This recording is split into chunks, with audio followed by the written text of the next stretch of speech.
Hello, everybody, and welcome to this week's indoor adventure in our homebrew setting. The Legend of the Four Keeps, as we have come to know them. So, as we start off this episode, there is a very piece of important information that all you audiocast listeners need to know about, which is our dear friend LBHackEmUp is currently not going to be joining us this evening because she is off doing awesome birthday stuff. So, LB, we shall miss you. But if you were looking for a Gwen to pop up in this chat, I am sorry, but that will not be the case for this week's episode. Although, she will be back tomorrow night for Waterdeep Dragon Heist, so check her out then. Also, we have another birthday person on this stream, that being our very own Danae Keener. Danae, we opened your gift on Nights in the Courtyard last time, or at least one of them, which is a t-shirt. And what does it say? It says the Dungeon Master is always right. Yeah. And we also got you something else that we wanted you to open before tonight, because it totally doesn't say from Die Hard Dice on the shipping label on the front. So God dang it. What could it be? There needs to be like a gifting option to like... What could it possibly be? It's a shirt. Can you make it look like Anthrax when I send it? I mean, probably. It's a glitter bomb. Dice! Yes. Yeah. He's gilderness. Yes. I love it. And I think there's a box in here for it, too. Ooh. Oh, there's a handwritten note. Oh. What? Oh, from Yeah. Die Hard Dice, probably. From Die Hard Dice, that's right.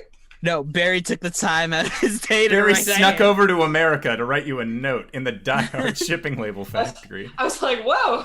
How'd you pull that off? It says, Danae, these thunderous aurum beauties will see your enemies driven before them. May they serve you well always. Good luck, adventurer. Tom. Thank you, Tom. Thanks, Tom. Thanks, Tom. And there's also a very... Oh, did I show you this? It's a very nice box. Ooh. Ah, it's just like the one Stephen has. Yes. It's a lovely box. I don't have that one. I feel left out. Well, you know what that means. You know what that means. You have to convince Die Hard to become our sponsor, so that way we can all have cool dice. Oh my god, there's more dice. What? Yeah, Yes. there's more dice. Yes, they probably sent you plasticky ones. For free. For And free. then- I was like, yay, dice! I love dice! Oh, well, see, here's the actual gift. Yes. The metal dice that look golden. Yeah! Mm-hmm. For Freaking coriander. awesome. I love it. Excellent. So awesome. Well, happy friggin' birthday. Because Barry was behind this birthday as well.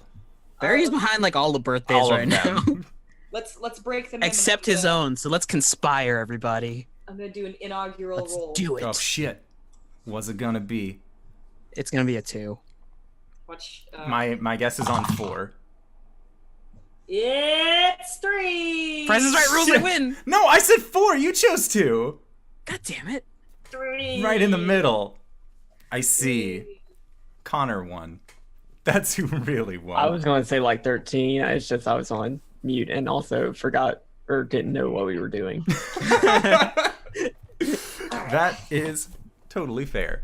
Oh, it was a 20 that time. Wasted. Good job you used it now instead of when you might need it in the game, which you probably When won't. we're fighting the giant ass dragon. Yeah, fight him. Do it. Make me really happy and challenge him. So, Dragon. furthermore, I would like to also say, hey there, adventurer.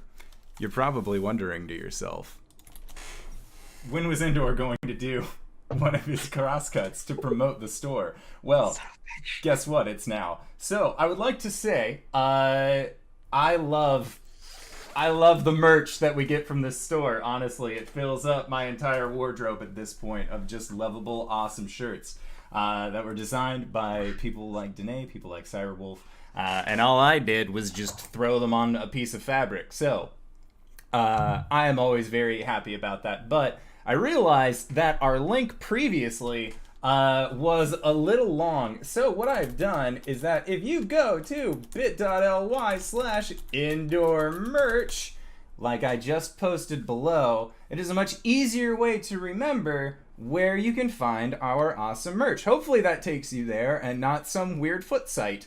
Because we can't show those on Twitch, but we can show sweet merch. It's a weird foot site. Damn it! God damn it. Every time! Well, I'm just not even going to bother with the rest of it, but you can find more of our merch in the description of these videos if you so choose. I'm sorry. But that's it as far as our merch is concerned. So, let us get into to this game. So, we currently don't have LB and Gwen, but RJ, who are you playing tonight? Oh, hey everybody, I'm RJ here on the show, and tonight I'm playing Caelum, the Shatterkai Cleric. All right. And Cyberwolf, who are you playing? I am playing Blake, the Dragonborn Blood Hunter. All right. And Danae. Hello, everyone. I'm Danae, also known as Coriander, the Paladin Eladrin. Eladrin Paladin? Oh dear. Both. Majestically both. All right. So, last we left off, without any further interruptions, you guys had found your way to the Isle of Arasthk, a pretty sizable island city that is named after the bronze dragon who lives there. Last week I got a little befuddled over my own creations. So in my notes, very large letters, bronze dragon, who currently resides within the city. He is the last living dragon that you guys are aware of, other than the suspicions that you have about Blake and his own personage.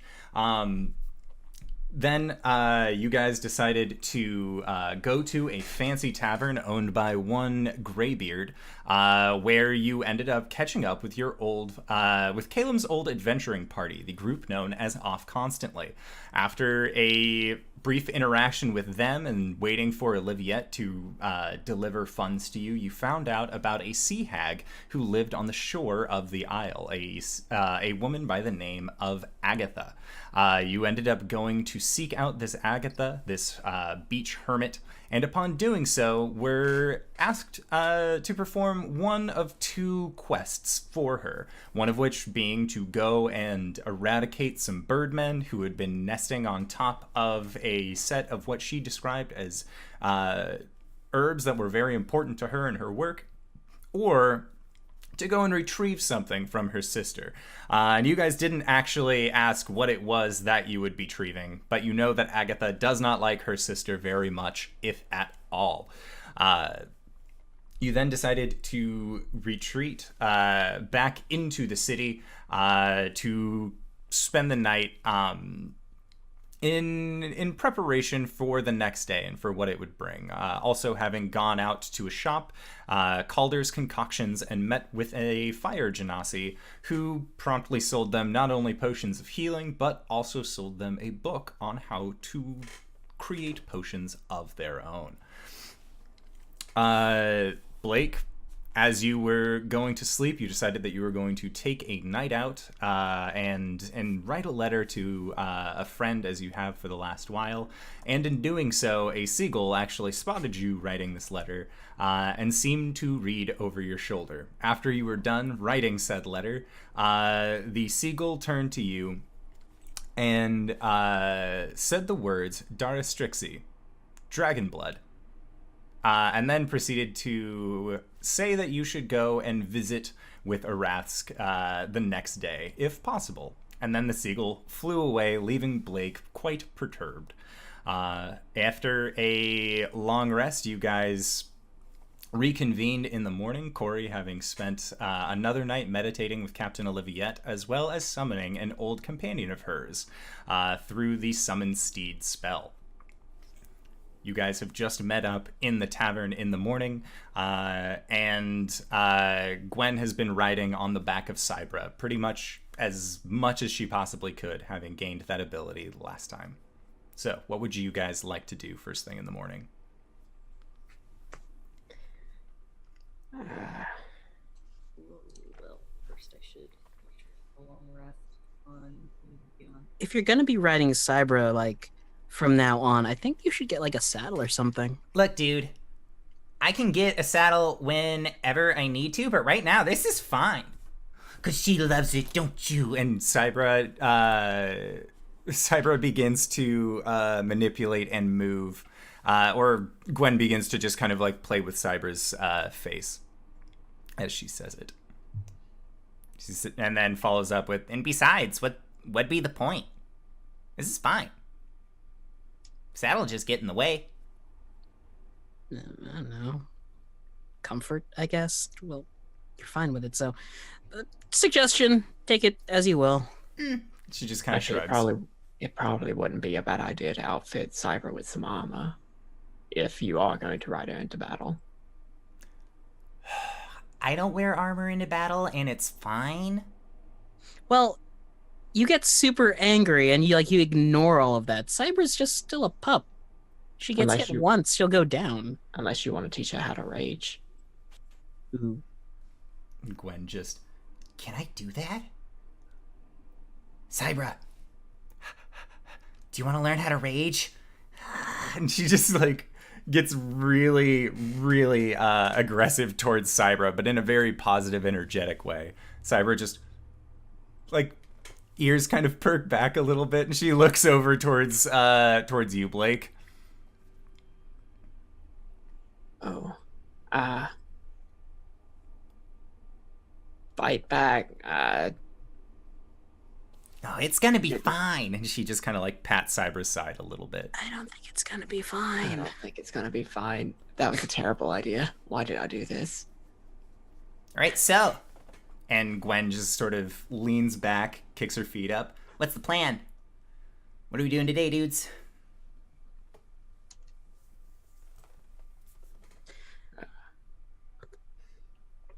I feel like I really need to talk to this dragon. What? Arasthk? Oh, yeah. No, that sounds fucking terrifying. I don't want to do that.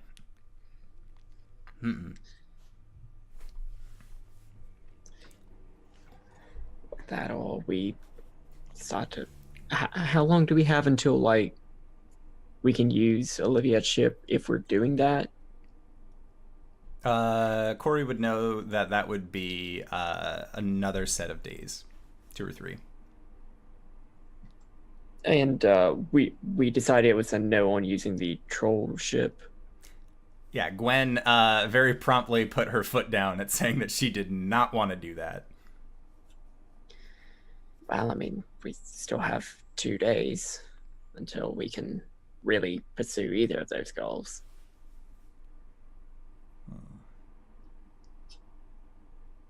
Otherwise, I think our time would be best spent training. Maybe taking some downtime for Caelum and I to read a little bit. And Gwen, you just see like head slams down on the table, followed just by an Then, why are you guys always reading? It's so boring. Hey. GB! Then you see Greybeard, the tavern proprietor, comes over, and she just looks at him and just, Is there something I can do around here that won't get me reading books, but will actually, like let me train and do stuff? and he looks down at her and says, well, there is the Iron Krynn Competition, if you'd like. I believe that they still have some openings left. If you like, I can go and check to see if I could get you in. She's just, yes, do it, please. He just kind of nods and acknowledges and walks away. You don't even know what this contest is about. No, it's gonna be better than reading. Caelum, don't discourage her. This might be good for her. It might actually be a speed reading competition. What? What? But Why would they do that? They have those, I think. And Greybeard then comes back over and says, leans down to Gwen and lets her know that the competition is going to be starting in about 30 minutes. So if she still plans on entering, she needs to get down towards the docks as quickly as she can. And she just looks at the three of you and just, sit downer day? Downer day. Away, Cybra! Yeah! And she just kind of like smacks Cybra's backside in a giddy up kind of fashion, and you just see this halfling on a wolf take off. God, I'm worried about Greybeard is Cybra. just standing Me there, too. just holding an extra plate of egg witches. Just sets them down, and you can see that he has placed little bits of meat around the egg witch to look like sun rays.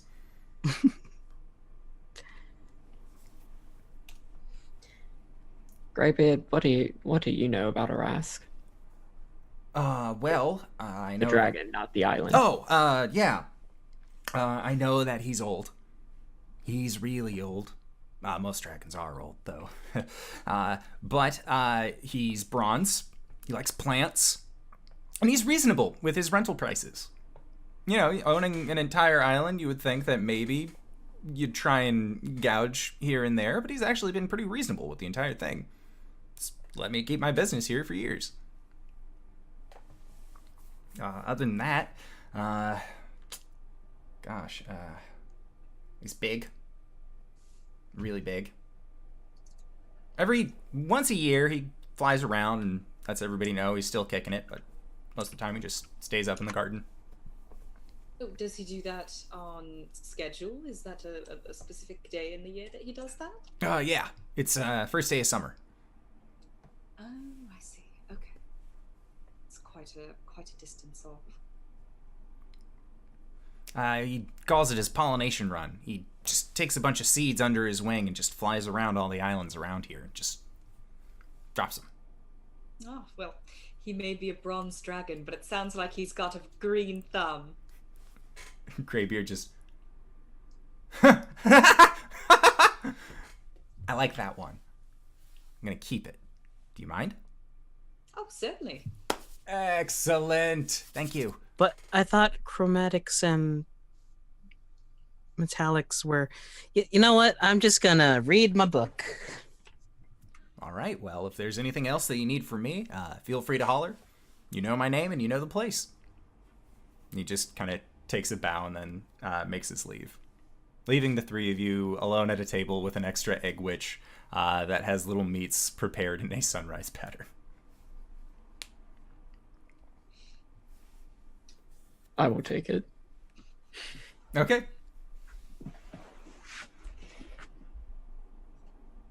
Do y'all have anything to do today? Specifically, no. I'd be willing to go with you on this meeting with Arasthk. Mm, You know, just in case things turn sour. Things are probably gonna turn sour. Yeah, then I definitely want to be there. yeah, I think I'll come with you for this one. Okay.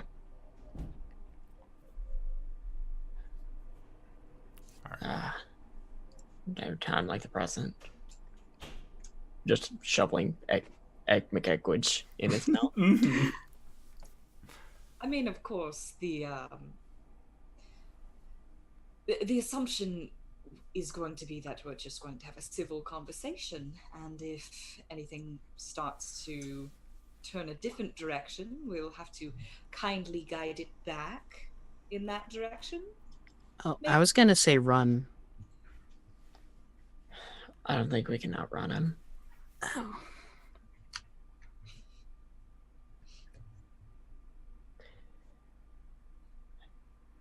Still very exciting.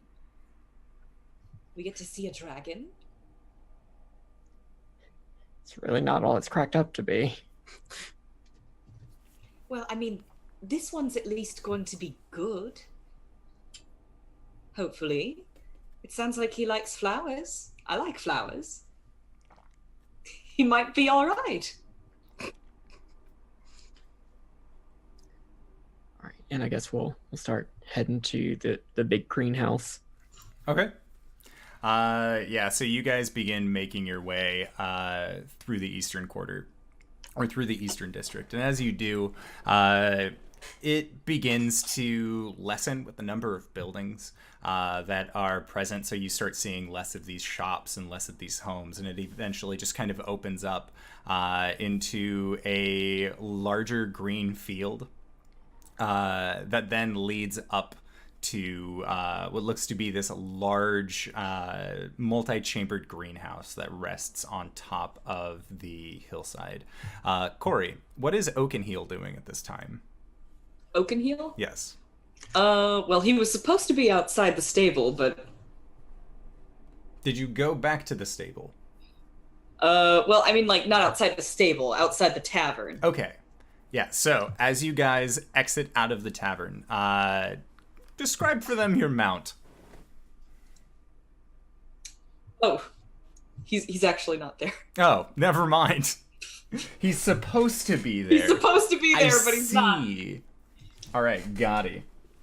Oh, thank you for all of the subs. Wait, I wasn't subbed? What? I see. Pay it forward. Okay. It's true. So you guys make your way to the front gates of this large greenhouse, and when you do, you can see that there is actually a small gate that is currently open, but you see that there are several kobolds just standing guard. These very rounded helmets resting over their head that almost look like they're slightly too big for the creatures that they are, but at the same time, it's very difficult to get a properly sized helmet for a kobold made in mass. And this is close. This might just be a smaller kobold. And as you are continuing your way up, you actually see that there is a kobold who is dressed in these very nice green robes. They have kind of a browner complexion with tiny little yellow eyes. And he just walks up to you and says, Hello, can I help you? This might sound weird, but a seagull told me to come here. Not as weird as you would think. he extends his hand out towards you. I'm head beautician Skip. It's nice to meet you. And you are? Head beautician? Yes. Okay, I'm Blake. All right, Blake. And who are you? Who are you fine people? And this little kobold makes his way over towards you, Cori, and you, Caelum. Extends his hand outward. Hello. This is Cori and Caelum. Also at the Four Keeps adventuring party. Four Keeps. Okay. What All exactly right. do you beautify? Well, the gardens. Ah, Arasthk does all the planting, and he oversees where things are located. But I am in charge of maintaining that beauty. well, it all looks very lovely. And you see this kobold put two hands over it where you expect its heart to be, and it wistfully looks into the air and says, The beauty I craft pales in comparison to the greatness of Arasthk. and then he just kind of catches himself and, Well, now, you said that a seagull came and talked to you. Your name is Blake, Cori and Caelum. Hello. I will send word of your arrival, and should your words ring true, hopefully, whoever the seagull was speaking on their behalf of, will let you into the garden. he Okay. begins to kind of just he tells you to wait there, and then he begins walking away. Okay. Nice place so far. How do you feel? Terrified. Okay, that's fair. Well, so far everything seems all right. I mean, I'm not concerned. Are you concerned, Caelum? Well, as concerned as meeting a Caelum's dragon. not concerned. I'm not concerned at all. I am center and calm and the epitome of calm. I said calm twice.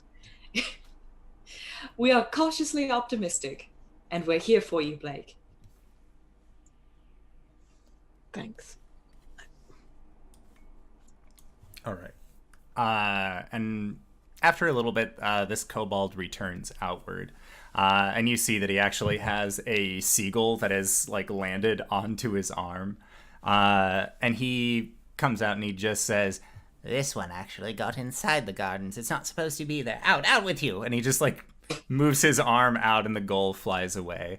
And then he says, The King of Spenders would like to have a word, apparently. You've gained his eye. Okay. If you would follow me, follow me. and this little kobold just begins kind of waddling forward. And you can see that his robes are long enough that his feet stick out in the front, and you cannot see his legs at all, and you just see a little tail kind of coming from the back as well. And he continues, and he leads you guys in. And there is a large open chamber when you arrive inside of this building. And in the center of this large chamber, you can see a golden statue of a bronze dragon that just rests centerfold. And there are 5 hallways that all branch out from where this main room is. And you can see that above the doors, in Draconic as well as Common, Elven, Dwarven, is written a different kind of metal. You see one room has silver written above it, another room has bronze, another room has brass, another copper, and another is gold. And this kobold begins walking you into the room marked brass. And when you go inside, you just see that there is heavy foliage that is around you. You see that there is these very large plants that look like they have these very thick petals that all kind of wrap up in what almost look like tails. And if you'd like, you can make a nature check to find out what kind of plants these are. It's very different. 14. Okay. 14. 13. 11. So the 13 and the 14 would know this plant to be a bird of paradise. This is a incredibly vibrant colored flower, even more so here, as a lot of these that you can see are all, it looks like the colors of these plants actually changes like a hue gradient. So as you look at it, the closer that you are these lighter colored flowers, and as they kind of move into the back, you can see that it gets darker to help create this visual funnel that leads forward. And as you walk through this area, eventually the pathway leads to an opening.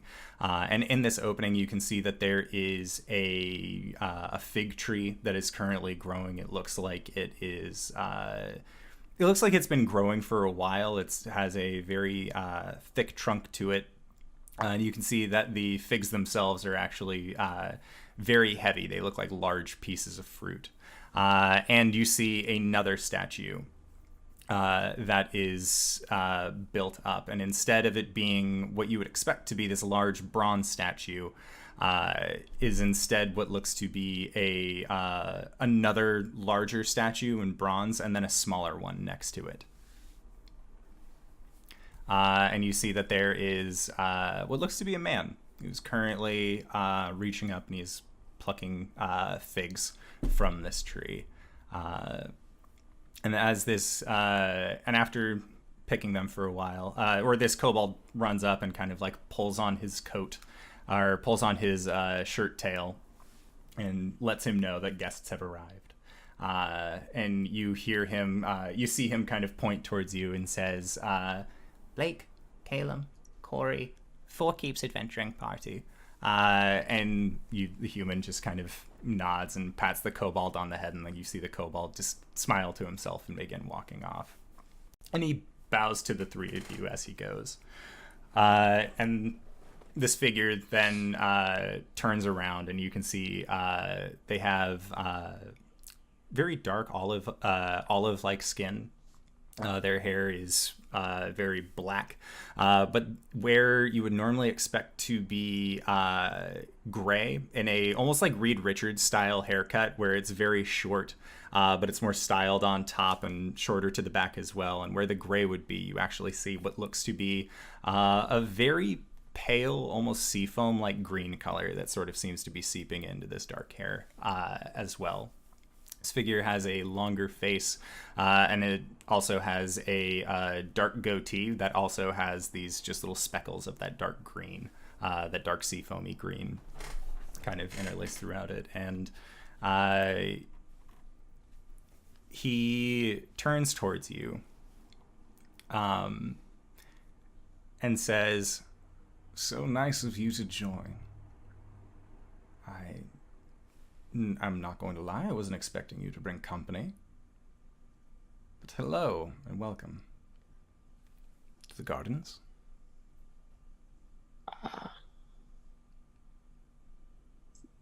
Sorry, they said the King Splendors. I was expecting Arasthk. Well, at your service. And he just kind of bows towards you. Caelum returns the bow like, please, one of the best parts about having kobolds as your workers is that they're very loyal, they're very ingenuitous. One of the worst parts about having kobolds as your employees, they always bow, regardless. I have seen too many people bow. Just be as you are. But that is okay. Now, I'm not going to lie.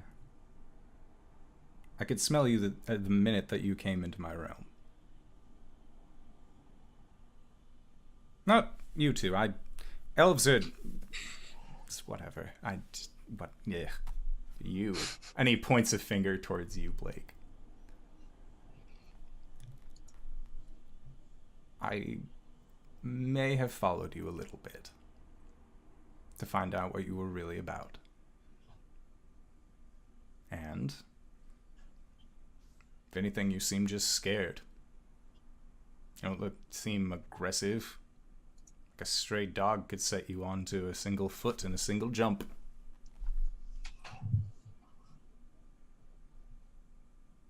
So what do you have to be scared of me? Your letter that you were writing. It's good, by the way. Penmanship's a little spotty, but it's fine. You said that you were scared about what I would do if you were in my realm.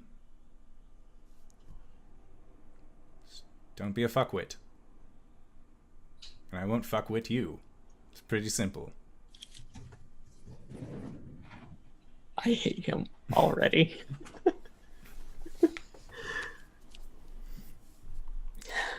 All right. I don't know. I guess the only other dragon that I've spoken to is he holds a grudge. I understand that part.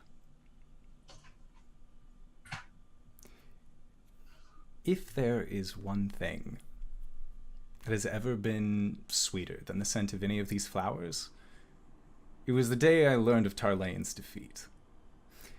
Because it wasn't just sweet, it was so much more than that. You see, unlike most dragons, we bronze dragons have something that you humanoids would find akin to marriage. It is more than what your marriage entails, but nonetheless, there was a creature as fine as you had ever seen that I was lucky enough to call my doll, or my call.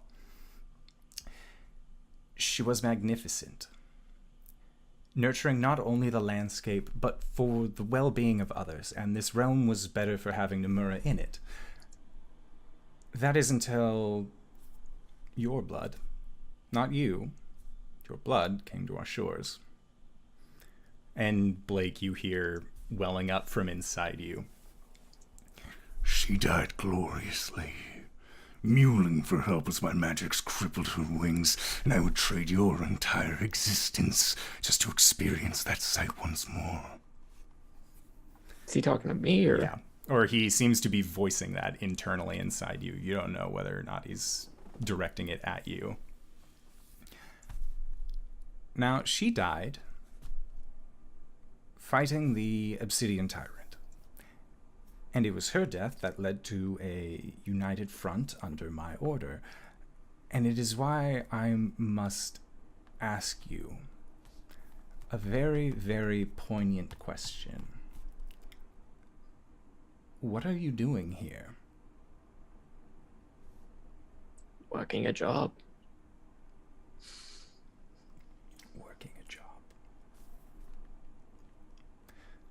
That makes sense. That's fine. You seem confused. Very much so. Like you have questions. I am more than willing to answer them. Because I know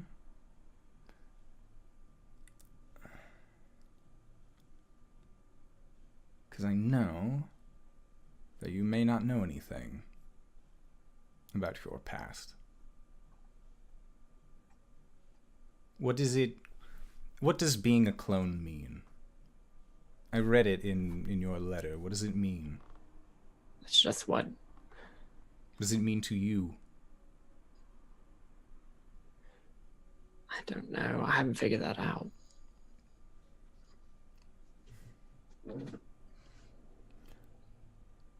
Do you know of clones? Are you familiar Not really. with the concept? I mean, I just have Caelum's notes to go off of.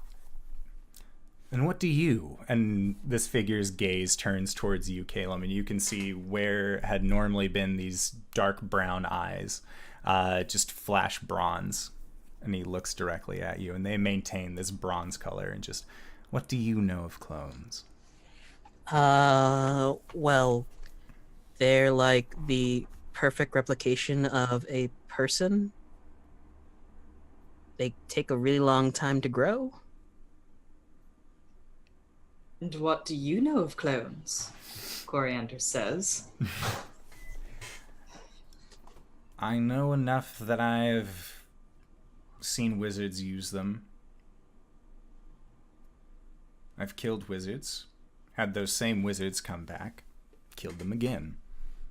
People trying to start shit on my island. It doesn't work out well for them. Now, the thing that I'm curious about is probably one of the same things you're curious about, really. You hid away. Or Tarlayan did. And it didn't work. For some reason.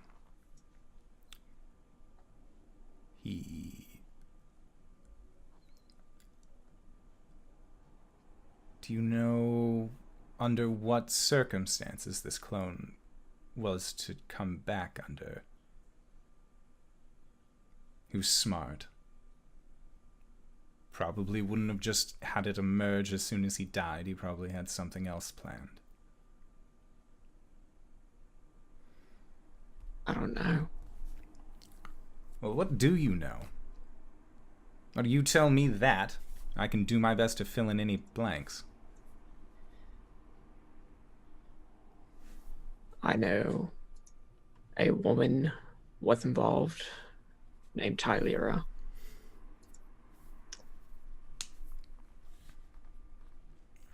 I know that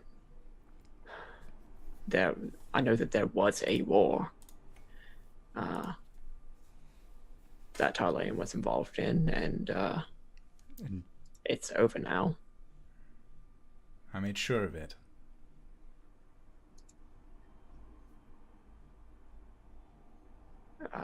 I know that he and you had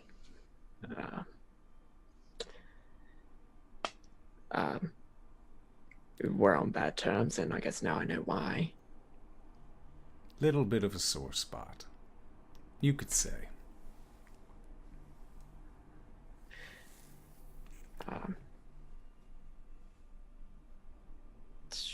Shit, I think that's it. Well, let's see. There was a war. And to be fair, there still is a war. Maybe not with the same players, but... well, they don't call them the Warring Kingdoms for nothing. It just kept going on and on. There are a few old houses, a few newer houses, but that's the way it's always been. And I make sure the East Coast keeps the houses that were there from the time that the battle started. Or at least some semblance of it. How I make sure that this realm stays safe is by keeping the fighting elsewhere and let you Northerners just be.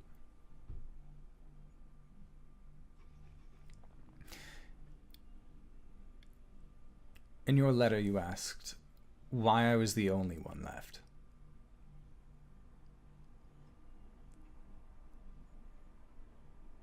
Do you know also where you came from? Has anyone told you where you came from? I mean, besides the clone part. No. Oh. All I know is that I was found. I don't know how to explain someone finding you. But dragons and the giants had a war, as you seem to know. This war waged for far too long. And it began to affect the younger races. We showed hatred and greed, anger, vengeance, just as much as we showed them compassion and creativity and inspiration. What had started as a war between our kind and the giant folk resulted in a schism because opportunists like Tarlaine exist. Soon, the metallics and the chromatics were fighting amongst each other. We worked together to defeat the Titans that once ruled this land. So that way we could experience freedom, and in doing so, we became just as terrible as those creatures themselves.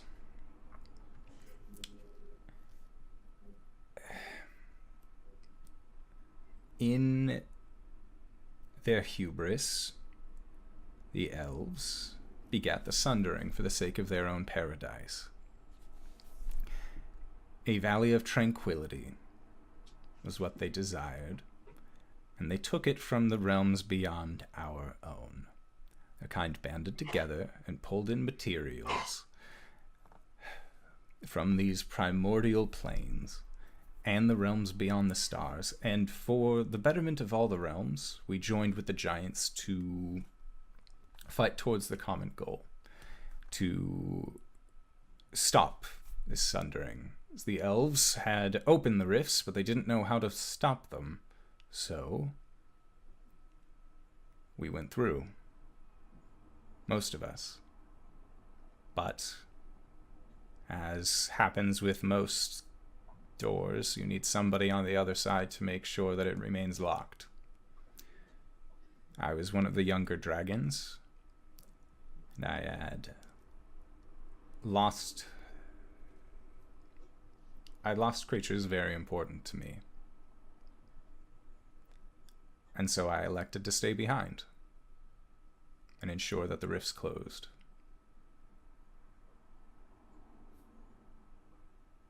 Now, my brothers, my sisters,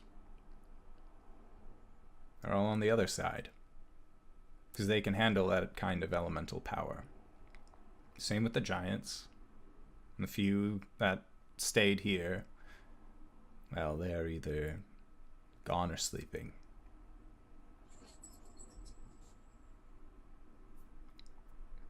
The Dragonborn were from those lands. The elves, and Arasthk kind of looks towards Cori and Caelum. Just says, the Dragonborn were from those lands. When the elves brought over their new land, they failed to realize that people were already inhabiting them. So, we have an even younger race. Younger than the humans, younger than the elves, younger than the dwarves, and even younger than the halflings. We have Dragonborn now. Or at least that is what they call themselves. And there's nothing I can do about that. But if you want to know where you came from, you already know your answer. You came from a clone. And you seem much better at conversation than, well, he did. Or he was. He's been very vocal to me. And at that, Arasthk just stops. Talks to you.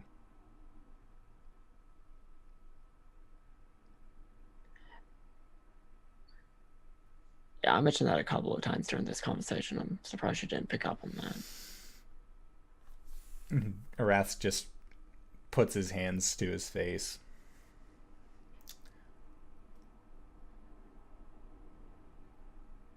Do not let him out. Do not let him win. Now I'll pull the shirt down and show him the archangelic necklace. Arasthk, you just see hedge magic. It'll do fine. At least for now.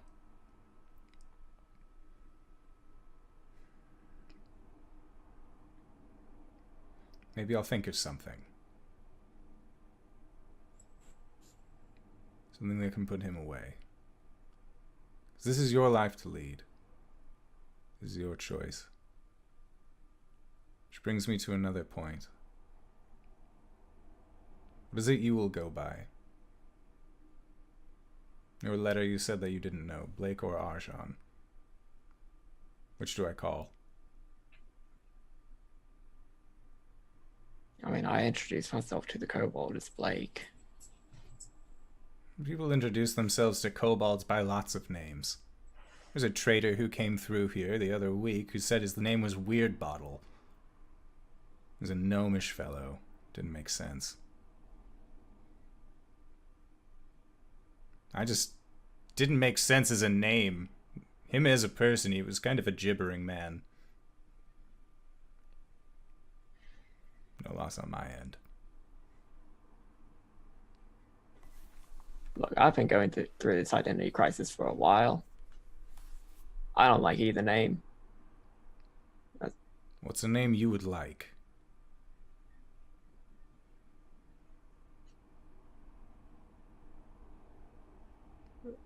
I'll get back to you on it, I guess. Sure. Now, I don't particularly like having him here. If he's chatty, but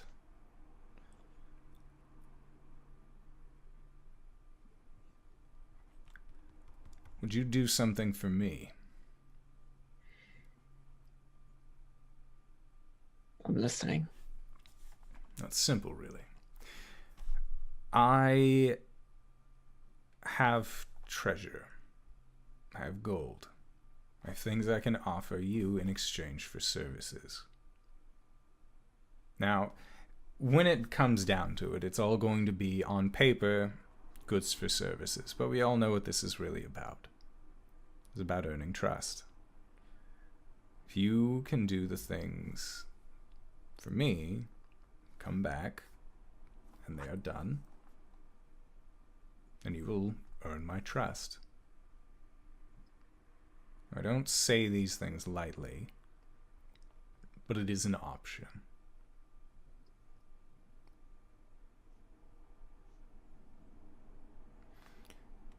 Is this something that you, or your Four Keeps adventuring party, would want to do? Yes, we are certainly in the business of making money. Well, you've come to the right place. Now, what I'm going to have you do is that I'll write you a letter. Then you would just need to deliver this letter to the guard captain. He would then take you to the location where my problem is. Okay. This I would problem, like to insight check this. Sure. Yeah. would this problem be? I'm not insight checking him. He's not a human. He seemed really kind of ticked about the sundering, so Coriander was a little like fidgety through the entirety of that. Why would anyone be pissed about a sundering? Is this problem a sea hag or a group of bird pirate people? Because we've already signed on to take care of those, and I hope that's also dovetailing with what you want to happen on this island. Ooh. Which sea hag? Not Agatha. Not Agatha. Oh. The other one. Vilda? 11 on that insight, by the way. I think so. 11 on the insight? I He rolled a seemed- 19. Cori, there's something off about the way that he's asking about all these questions. Send you guys off on missions. You just met this guy. No way is he a quest giver yet. And Caelum, you get the sense that he's legitimately trying to help Oh, okay. and extend an offering of peace. Now, if you go and you talk to the captain of the Bronze Brigade, then he should take you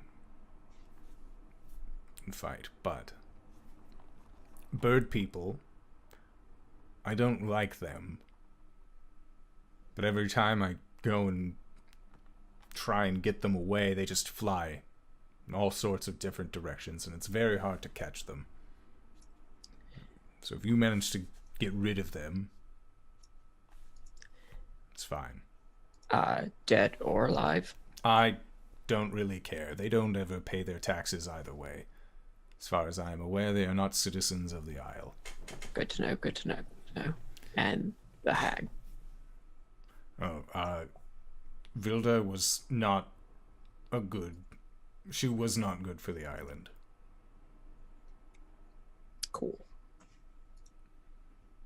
Of course, if you're planning on going at sea, there is another situation that I could have you look into. We're just picking up all the side quests today. What? The journal's getting filled up. If you are interested, there is a pirate captain, Alazon the Striped. He sails around, cursed to be a tiger man.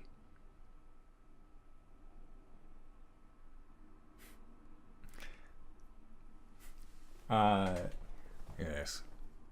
Sails around, loots ships, uses magic to hide the location of the ship. But I can have the winged garrison find his last known coordinates, and then I can give that information to you as well. Where are you staying? We're staying at the Great Wall Tavern right now. We don't really have a permanent place of residence. It's fair. Well, if you're ever looking, housing prices are generally cheap here.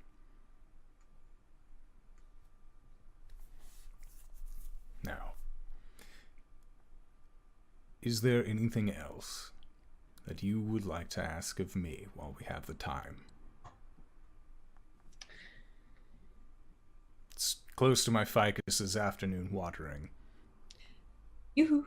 Hello. Just Yes. Head turned towards you. Yes. You might know me as Cori. It's very good to meet you. Arasthk, right? Yes. The dragon. Yes. Expected you to be taller.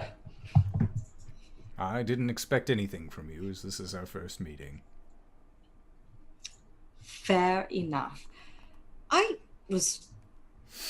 couldn't help but overhear, since I was standing here and listening to the conversation. You said that you were there for the Sundering. Just nods. That makes you ancient. Very astute. You wouldn't happen to have met Caelum, have you? He just like skews his eyes and looks at you and just It's an honest question. Can't say that I have. I see. All right. Okay. Just a couple more things. Do you know anything about the primordial fae? Is that ringing any bells? Is your friend all right? and he'll ask you, Blake. She's very much a fan of Coralon and all the obvious elves who ever elved. That's right. All right. Okay. So I should have expected that, honestly. All right. So last question, I promise. You wouldn't happen to have seen like a fey, like elk horse-looking creature around here, would you? I seem to have misplaced my mount. He just... I don't know. I can keep a lookout, though. Oh, I appreciate that very much. You send a seagull. I'll do my best. Thank you. I did have a question. You being the only prominent dragon that's around, any dragon cult activity popping up around here? Not around here. I cannot hear you. Not around here. Okay, I'll put the mic Cool. closer to my face. good. Okay, no Well, particular reason. Well, yes, a particular reason, but I don't think it's anything you have to be worried about. which is it that dark star you mentioned in your letter? Yeah, that's another thing. Do you know anything about that? I've heard whispers through my time. Only that.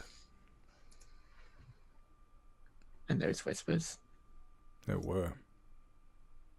Many, many, many, many years ago. Not so much in recent time.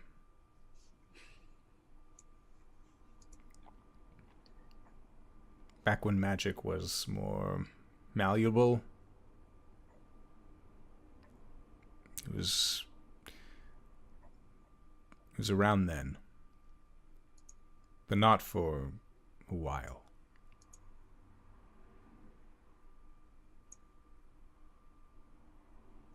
No, I don't know which one of you was the one to talk to gods or get on their level at all. But I think both of them? Both of you? yeah, technically both of them have. I think both of you, but I think in that instance I was talking about Cori. We all speak to the gods in our own way. I cannot relate. No. Mm-mm. But if you are looking for a place of worship, we have several temples located throughout the island. You are more than welcome to go there.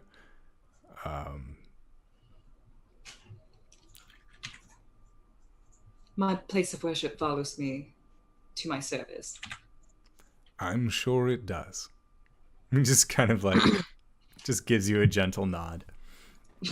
All right, I've changed my mind. This is my new dragon dad. Adopt me, Dad! And Arasthk just says, I don't know enough about this Dark Star to tell you one fact or another. I take my word very seriously, so I don't want to give you any information that can get misconstrued. If you were charged by the gods, and it is cataclysmic, as you say it is, then I wish you the best of luck. I will do what I can to look into it. Thank you. You can start behind the moon. he just slow turns towards you. Just, what? Behind the moon is the place that you start looking for the Dark Star, because that's where it is. Just slow head turned back towards you, Blake.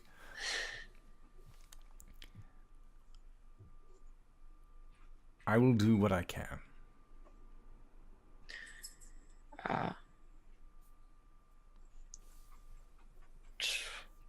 So we're actually not going to be here for too much longer.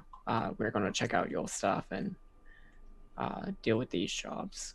Do you have a way to contact people whenever they go back north? I do. I will find. Okay. I will contact you. If you have a place of residence or some kind of box set up so that way people can mail things to you. None at all. What? Couldn't you just have whatever he has mailed to McCoth and then she can do the dream thing? That's putting a lot of strain on McCoth, though. Oh. We have a contact in Shroudport, but... Lovely city. No vegetation for miles, that's worth a damn, but a good coin. There's an award-winning arborist there. There is an award-winning arborist. Dan Fazeno. Just yells from somewhere off in the distance. You might want to look him up.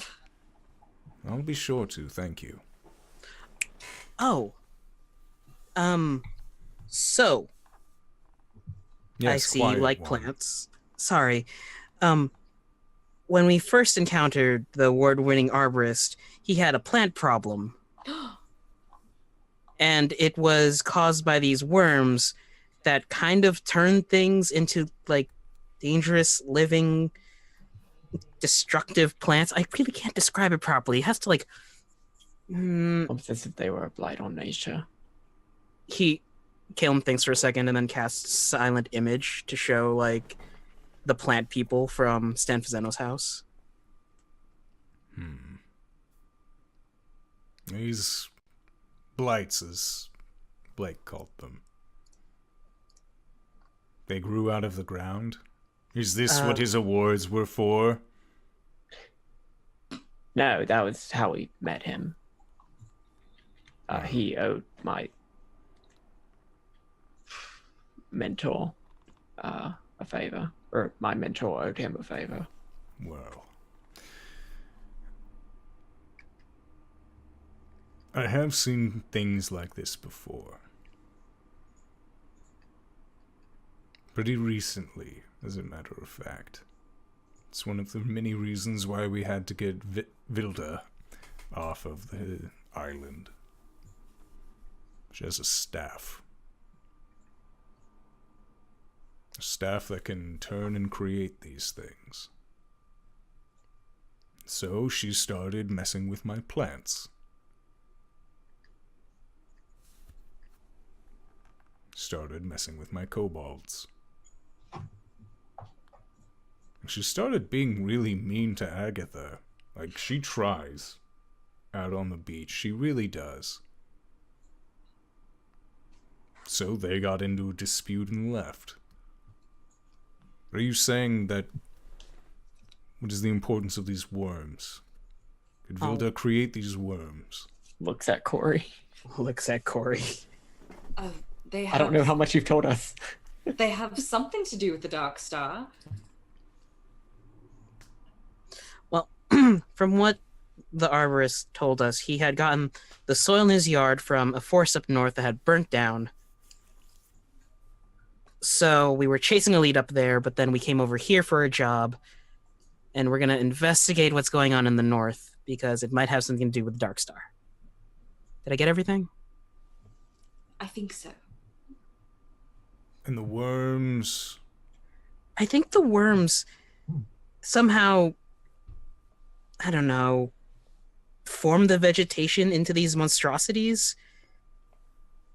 Well, they come from the Dark Star, and they make monsters, and they turn other things into monsters.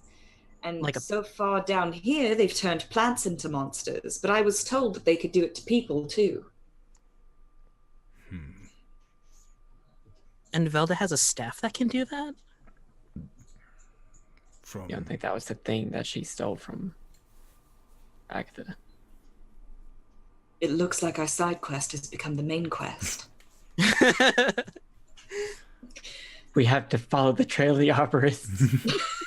You got a conspiracy board? It's a root system.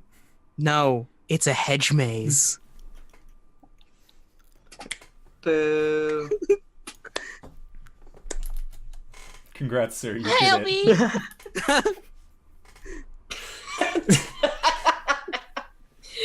LB, you left us unsupervised. I'll break the fourth wall all I like. It's just something about the island. Now, you have told Arasthk about your quest, and he just sort of looks at you and just... If Vilda's responsible for this, bring her to justice.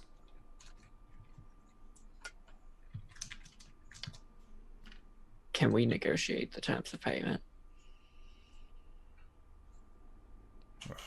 Depends.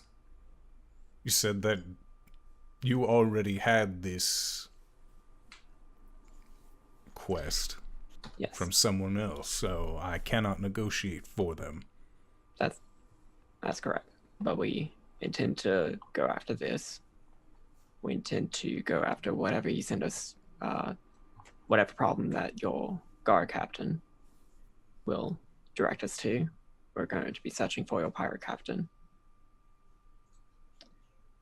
And we had the problem of it is very hard for people to get in contact with us whenever we're moving around. Can you finance a more permanent place of residence for us? Well, I could do. I can do this thing. Blake just finessed us a keep. All right. On one condition. Bring me the staff. Very well. Now, I will This see. is a 10,000 gold staff. Now, I'm going to look for a place that will do you and your keeps fine. Will do you well here on the island. Something near our postage center. Make it easy to send and receive letters. Perhaps something with a dog? He just looks over at you. We have friends with a ship. I can see about putting it close to the dock. It's a start. I mean, it is your prerogative. But, like I said, it's time for me to go and water my plant. Of course. And he Thank just you. sort of bows to the three of you and says, When you have the staff, bring it to me. And I will see about this arrangement. and he just kind of waves his hand over and motions. And you see that the kobold that had originally led you in, head beautician Skip, is going to come over and just, Thank you for meeting with the great dragon himself. If you would just follow me out this way, thank you. And we will follow. and as you are leaving, Blake and Caelum and Cori as well, you can see where some of the foliage is kind of grown over on this large statue of these two dragons, one larger, one smaller, and you can see that on a placard underneath it, it says Nimura as one of the dragons that was up there. And this little kobold leads you out back into the back out to the 68.5 degree Fahrenheit weather of a perfect day, as a nice gentle breeze kind of rolls over the hillside, and then this kobold ends up reaching into his coat pockets and he pulls out 3 large figs. And he hands one to each of you and says, "A parting gift from the dragon." I didn't bring you a gift. That's fine. I'll get a gift some other time. I don't like the way he said that. That's a very unsettling thing to say to a fae. And then he just kind of takes a little bow, and then you see him turn around and shuffle away. I don't like the way he said that. And Cori, as you are just having this moment of, I don't like the way he said that, looking out across these green hills that create a barrier between the garden and the township proper, you see a familiar figure running on all fours, just galloping around without any real purpose. You see that there are some kobolds that are trying to wrangle it, but it looks like they are more just trying to put a stop to this creature. Oh, it looks like he's having fun. What? Oh, nothing to worry about. Okay. And eventually, as you just watch this strange-looking creature just kind of parade and gallop in the background of your vision, eventually it begins making its way towards you. And it just is running full bore towards you as these kobolds are screaming at it to stop, as it just continues to make its way until eventually it rides up next to you, Cori, and comes to a complete halt. Did Arasthk give us a letter? Arasthk did not. Oh, shoot. Wasn't he supposed to? We can say that he did, because he was indeed supposed to. I just forgot to narrate that part. Along with the figs is a letter. Yes. It's part of the parting gift. So Oakenheel is like a Clydesdale-sized creature that is kind of like a weird mix between an elk and a horse. It's got a lot of hair up on the top of its face, so you can't really see what it looks like. But it does have these huge elk horns. And then just fur all the way down the neck. And then like a horse body, but with like cloven hooves. And it's like kind of orangey and autumn colored, with leaves hanging in its hair and off of its horns and stuff. And as it approaches Coriander, she'll just offer the fig that she got to it. This creature gladly eats it. Who's this? This is Oakenheel. Just pats it. They're beautiful. And you see this creature makes eye contact when you say that, Blake, and just gives you a wink and then continues to eat the fig. Oh god. You thought you were gonna get a dragon dad today. Wait, speaking of, Talayan, speak your mind. You just hear a growling. Just a deep growling noise that stays constant, but no words. All right. But I did just get a keep out of him. And then the growling stops and it is just silence. There you go. I can't say that I'm surprised. About what? That, this, all of this. This is just the norm now, isn't it?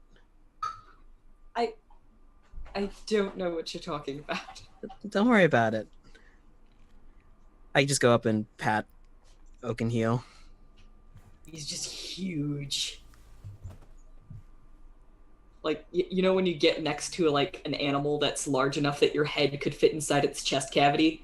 Like, it's so freaking huge, man. I know how big Clydesdales are. You can just hear the horse. wind like moving in and out of its enormous barrel-sized lungs.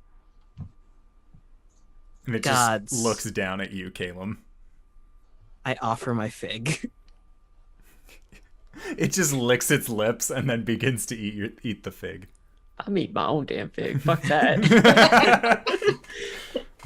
And you see these winged kobolds end up coming up from beside and just, Halt! Stop! Cease and desist!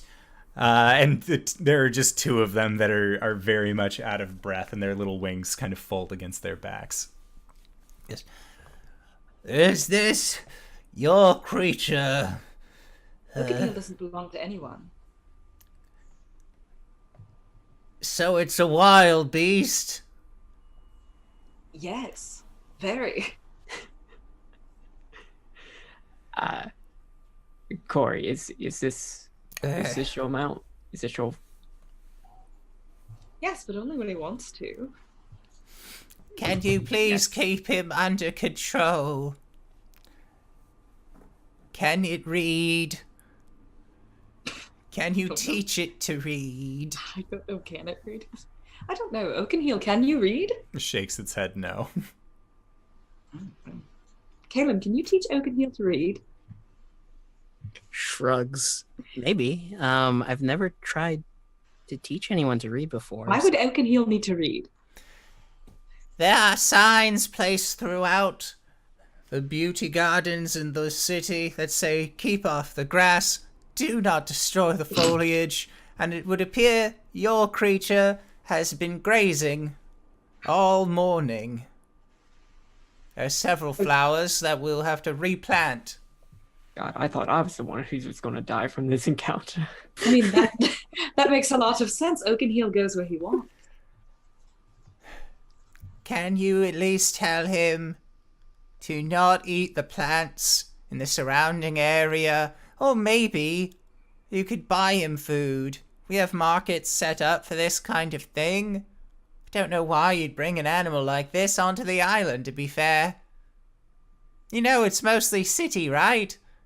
Like, we have garden areas, but this, for a sizable creature this large, should have just kept it on your ship. We don't have a ship. That seems like a personal problem, doesn't it? Seems like yours now.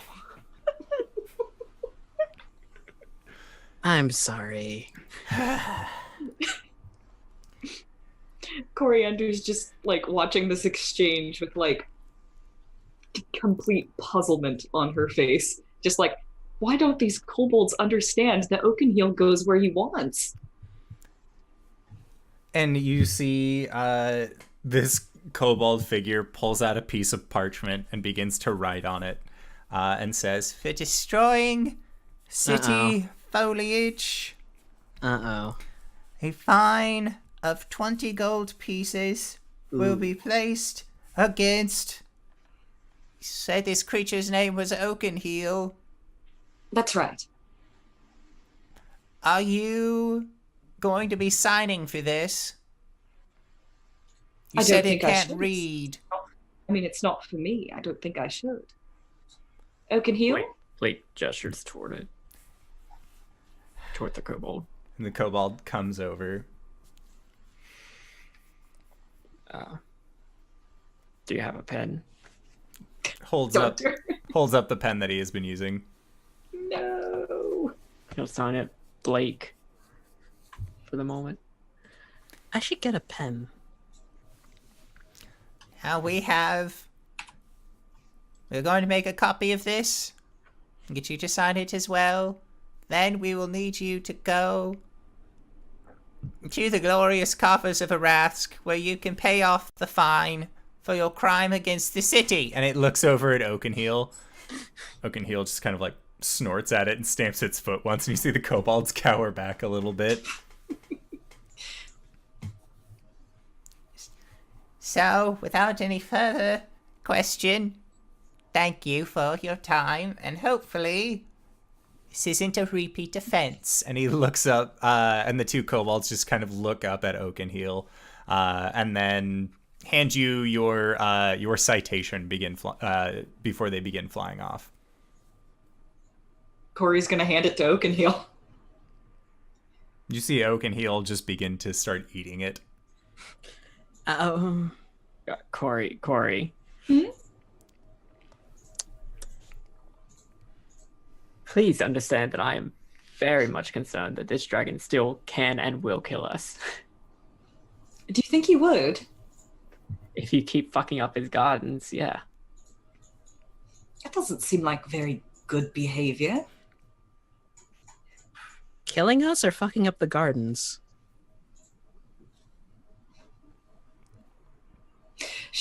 Coriander like points at you for a second like she's going to say something, and then she thinks about that. And then she turns around, walks up to Oakenheel, and just strokes his mane and says, Oakenheel, you need to leave his gardens alone.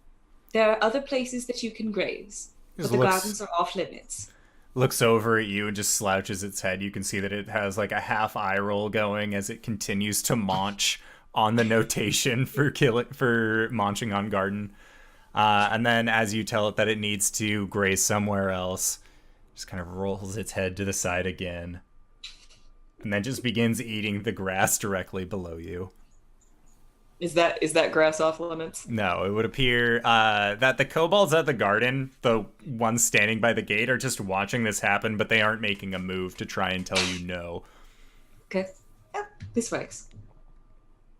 Yeah, he knows. Do we still need to pay the fine if the fine's been destroyed? I'm going to pay the fine. Okay. Just checking. Cori shrugs. I mean, hey, now we don't have to save up for the first keep. Yeah. But we should probably still save up for the We second should save one. up for the others. Yes, we're not going to be here all the time. Right. I don't think Oakenheel likes it here very much. Shakes its head, no. Ooh, No. maybe we can get a place with a nice garden. And I could grow tea leaves. That'd be great. Oakenheel licks its lips. Just, Off limits. Gardens are off limits.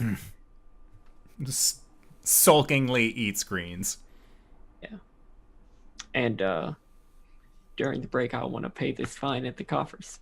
All right, so that is a good time to actually go into our first break of the evening. So I wanted to say thank you so much to everybody who has subbed during this time, because this means that with Twitch's new rules, we have unlocked a second emote, which, if you have been a member of the Discord, you know exactly what emote it is going to be, which is a Danae Keener original, Yi.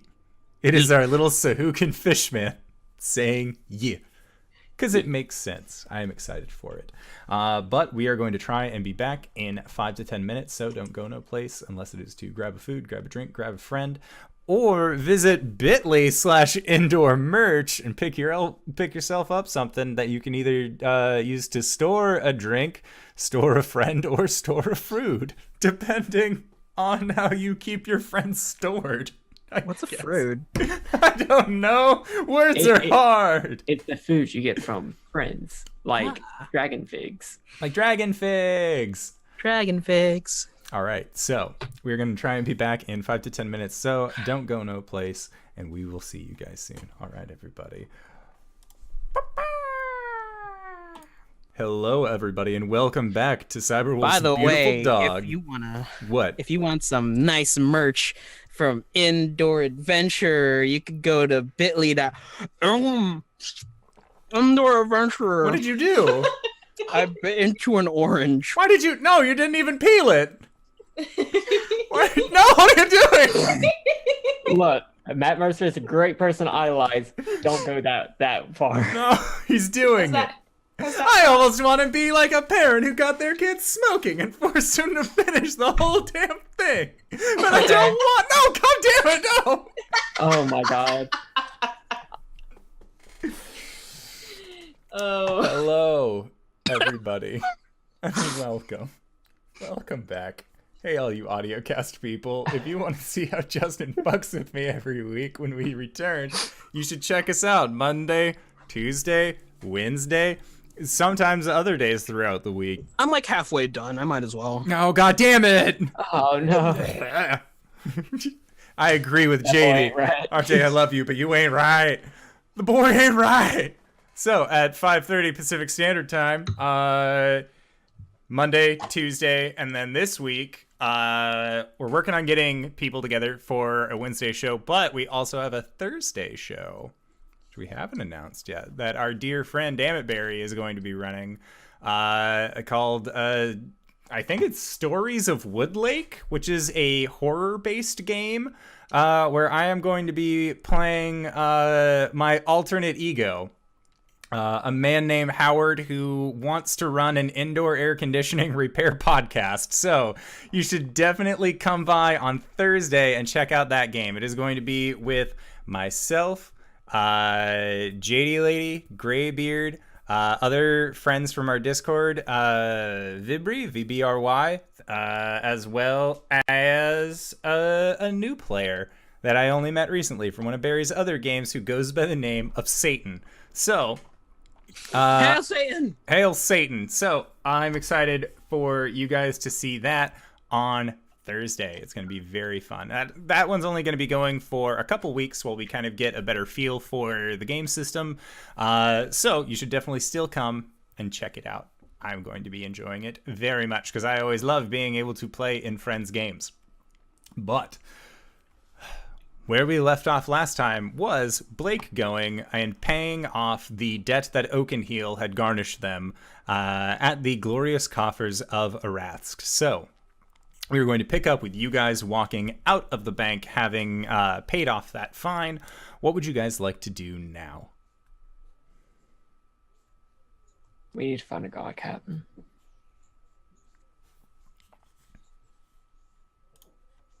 Yes, no. What? Yes, of course. Yes. Probably not like address the situation until we have Gwen with us, but at least see what's going on, know what we're getting into. It's not a bad idea. Wait, with the witch or the guard captain? The god captain. Okay. So wait, what's our plan of attack? It's just gonna be a chill day today. Yeah, I just want to like see what the issue is, so Okay. that we better know how to prepare for it. Nice. It's a very good idea.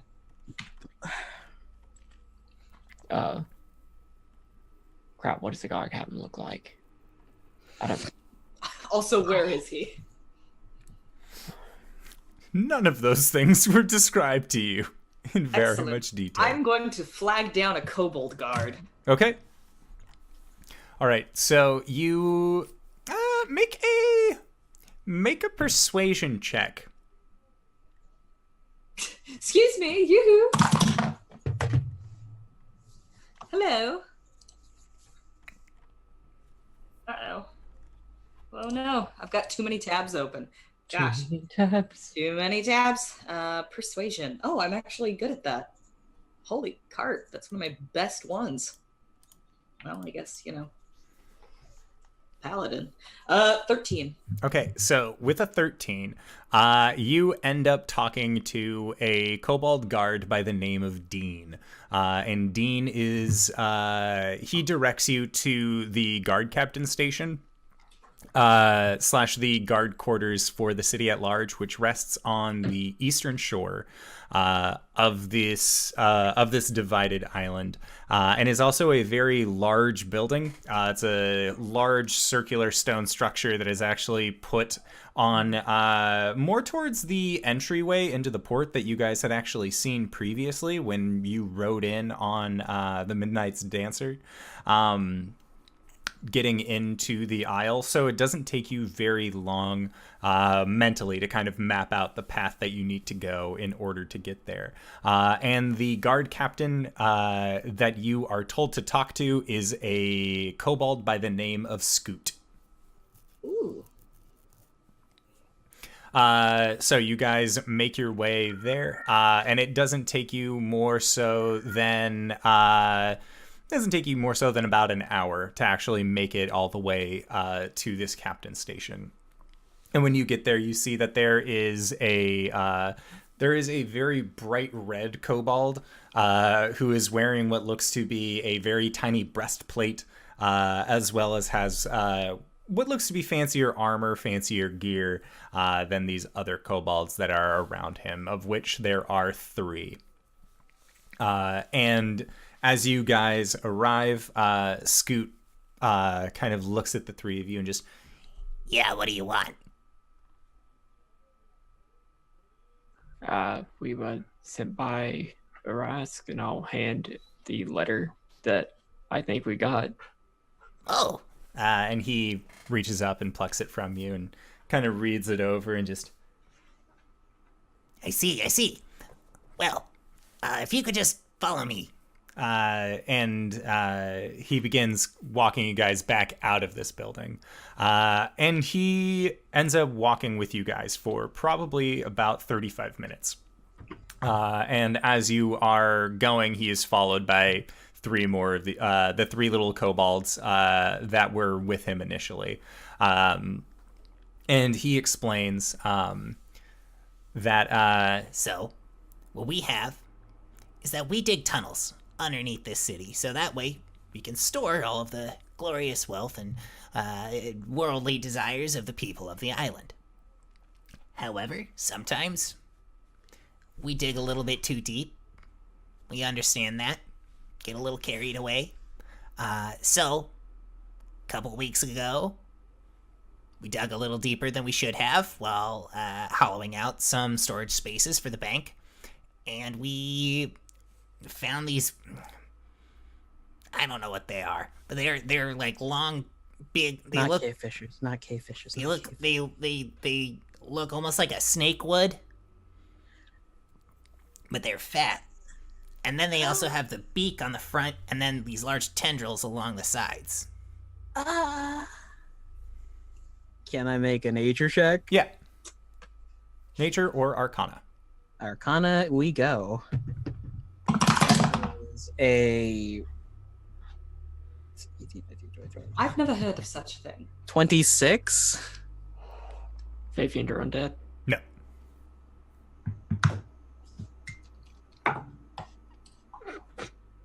Two. All right. So yeah, Blake and Cori, you guys have not heard of these creatures at all.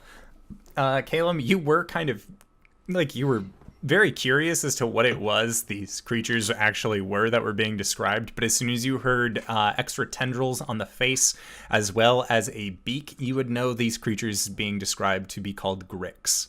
Oh, no. No. Why?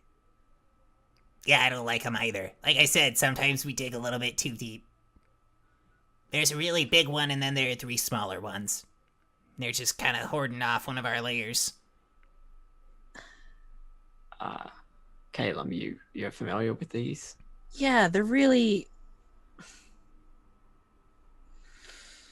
As a player, I know Grix, but as Caelum, what do I know about Grix? Well, you rolled a 26, so the knowledge is pretty balanced. Yeah, it's pretty balanced. Which is to say, you found one under your bed one day. I mean...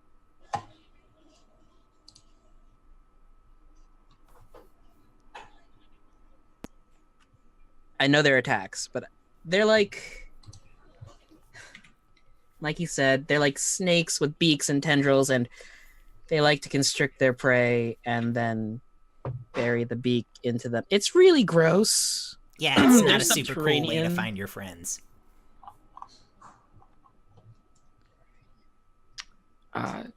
Is there anything in particular about them that we should probably prepare for? They have a rubbery hide. So What if you season do you... use things that bludgeon, it's probably not going to work out as well. Oh, that's not going to be a problem. Yeah, I don't think any of us use bludgeoning. Cool. It sounds like you're perfect for the job, then. Well, see, we're one person short right now. We just want to see like what the problem was so that we could prepare for it and come back. I see. And like as he says that, he just kind of like he stops and you realize that he has led the 3 of you down to like this large cave mouth that says Kobold Mines. Oh. Is I it thought quite, you is would it just... quite important? Is there anyone in danger? Is this a time-sensitive matter? Well, they're just... They're keeping us from going any deeper or around. I see. Well, I guess we can aggro them. You can what? Like, go in, see if we can complete this, and... I don't know, I'm just worried about doing this without Gwen. Well, the only concern that I have is that she's going to be jealous that we did this without her. But I'm sure she's having a wonderful adventure all on her own. So Smash cut to Gwen choke slamming a guy through a table. Just suck a dick! Cuts back over to you guys. And if all else fails, all she knows is that we spent all this time having tea with a dragon. So And reading, which she doesn't want to listen about, so... LB, don't watch this VOD. Watch it up to a certain point. Okay. Please continue. And the kobold begins leading you deeper into the mines. And as you guys progress onward, he says, Now, the reason why I decided to come down with you is primarily, well, we have a lot of defensive measures, to say the least. Oh, don't step on that. and he points towards a foot, like a panel that Caelum is just about to step on. He says, Did I do it? and then he like just kind of pushes your leg back and then points up. And as you look up on the ceiling, you can see that there are a bunch of rocks that are being held aloft by a net. Huh. You know, I read about a group of kobolds once that there were some really powerful adventurers, but they kind of just got screwed over in their mind. It was like Tucker's kobold or something like that. I don't read. Books steal your soul. He's just only some of them. Only some of them, not all of them. You can't judge a book by its cover. It's a risk I'm not willing to take. and he just begins to continue walking into the tunnel. The trick is to make sure that it didn't belong to an evil wizard before. You heard it here first, folks. That's a real life tip. Don't open ancient evil wizard books. Unless, like, you're... Read their diaries. Yeah. Or write in them. Especially writing them in blood. So, you guys are led deeper and deeper and deeper until eventually you reach what you can see is labeled as Layer 16. As you guys have been going down in these caves for a while, and you can see that there are openings inside of this cave that open up to what look to be very brightly lit rooms, but you can just see the light kind of coming in from them. And as you progress downward, you also hear the sounds of not only rocks kind of getting broken and chipped away, but you can also hear what sounds like almost like the sound of farming equipment. And you aren't really sure where that's coming from underground, but the sound of of a plow kind of going through dirt is not too far off from where you guys are. And as you are led deeper, by the time you reach Layer 16, everything is kind of shunted down into one set of tunnel. And Scoot, the guard captain, eventually raises his hand towards the three of you. It says, "This is it. This is as far as we go." Oh god, are you gonna kill us? What? No. No, you said you were going to take care of the thing. Oh, I completely misread that. Sorry. Ah, dig your own graves. Kobolds turn on you. No, we're guards. We uphold the law. Right, Okay. I'm sure you do. So... Where did you last see this creature? He just Creatures? points up, Well, and he points to the sign that says floor 16. we saw him in here. They like to slink around, use the shadows to their advantage, so it's not like they have a nest. And to your knowledge, does floor 16 go any deeper, or is there a dead No, that end? was as far... Well, it did go into the Underdark, which we realize now, bad plan. The Underdark? Yeah, Down here? yeah, You really did dig too deep. yeah. But we Coriander sealed seems a off. little too happy about this. We sealed off the entrance for the Underdark, so now blocked off any of those creepy crawlies from coming back up into the mine. I'm certain that's going to be just fine. I'm sure nothing bad will happen from that. Nothing bad at all. Now, last we checked, there was their leader, or their pack leader. They're very animalistic, it would seem. They have their alpha, and then we saw 3 others. Whether or not our traps took care of any of them, we haven't really risked sending men in. Ah. Okay, so that's another thing we gotta look out for. Yeah. We always trap as we go. This makes things easier. Just gotta remember where the traps are. Do you leave like some kind of tell, or is it sort of we just gotta keep an extra eye out for them? I'm not at liberty to discuss the creation of traps should you end up being a perpetrator trying to rob us. Got it. Excellent. So, be on your lookout. Don't die. Glory be to his bronze scales.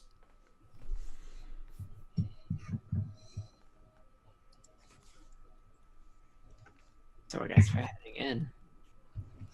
And he just looks up. I guess you are. Have fun. Do y'all have a light? Coriander's gonna unsheath her sword. Blom! You see these 4 kobolds that have, including Scoot, that have come with you, all eyes just very large. Thank you. Whoa. That's too bright. And Scoot. Well, I can't see down here, so. I have an idea. And then the three other kobolds just all nod, like, He's known for good ideas.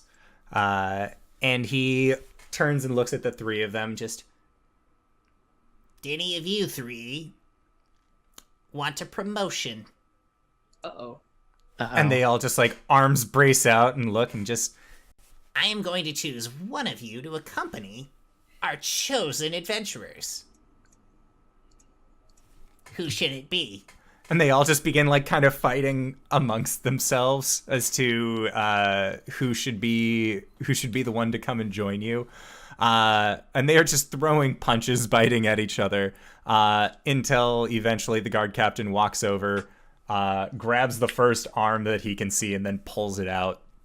And you can just see that there's this kobold that's missing a few of its teeth that come down from a longer, more gator-like snout.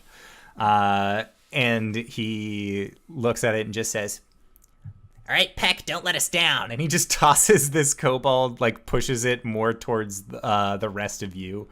And he says to Peck, All right. When the job's done, bring him back topside. Then we'll make sure you get your promotion. And I don't know what it is that you all were getting out of this, but if you do it, thank you. You have the thanks of all of us, guard. and then Scoot and crew outside of Peck all begin wandering off. And when you get a good look at Peck, you can see that his helmet doesn't exactly fit right. He is wearing sturdier chainmail that looks like it is more of a chain shirt that has been crimped more towards around its knees to be sort of like a long dress. And he has a spear and a small buckler shield. And he looks at the three of you and just, It's going this way. and he just begins to trudge into layer 16. Does it mean refer? Okay, let's just. Oh boy. Oh, it's referring to itself. Okay, alright. Peck, do you remember where all the traps are? And just looks at you and just shakes his head no. Oh, well. That's why we're all equipped with 10-foot poles with a pointy end. And he kind of like clacks his spear on the ground. And as you go, he does lead you through, and you'll see him just kind of like poke the floor with his pole. And then other times he'll go forward and kind of put his hand out. And then you'll see him gingerly step over a wire that's been placed into the ground, and motion for you all to step over it as well. And as you continue through this passageway, you end up finding what looks to be a rock trap that is collapsed. And underneath you see that there is just this kind of mangled form of a Grick. Yeah, that's a Grick. And for those of you at home, I shall pull up a picture. And this is a smaller one, right? Yes. It wouldn't be the alpha. Move too far. It looks like this. It has octopus-like suckers on the end of tentacles that come out of its face in the central mass. There's a beak, and the body looks like a big snaky worm thing. Thanks, I hate it. Oh dear, what happened to its eyes? They don't have eyes. Oh, okay. I'll light my crossbow. Then it won't see me coming. Actually, do they have like a sort of tremor sense, correct? Caelum Oh, would that- know. Still, I can have a light. Yeah, you can have a light. I just want to I just want to make sure I'm giving you guys the correct information. They do have dark vision. Oh, Yes. How? they don't have eyes, but they have some sort of sensory organ that allows it to detect light sources. It has a photosensitive organ. Well, I'm lighting it anyway. I don't like being in the dark.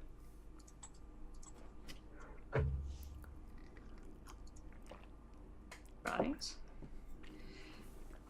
Well, Blake, do you know how to track these creatures?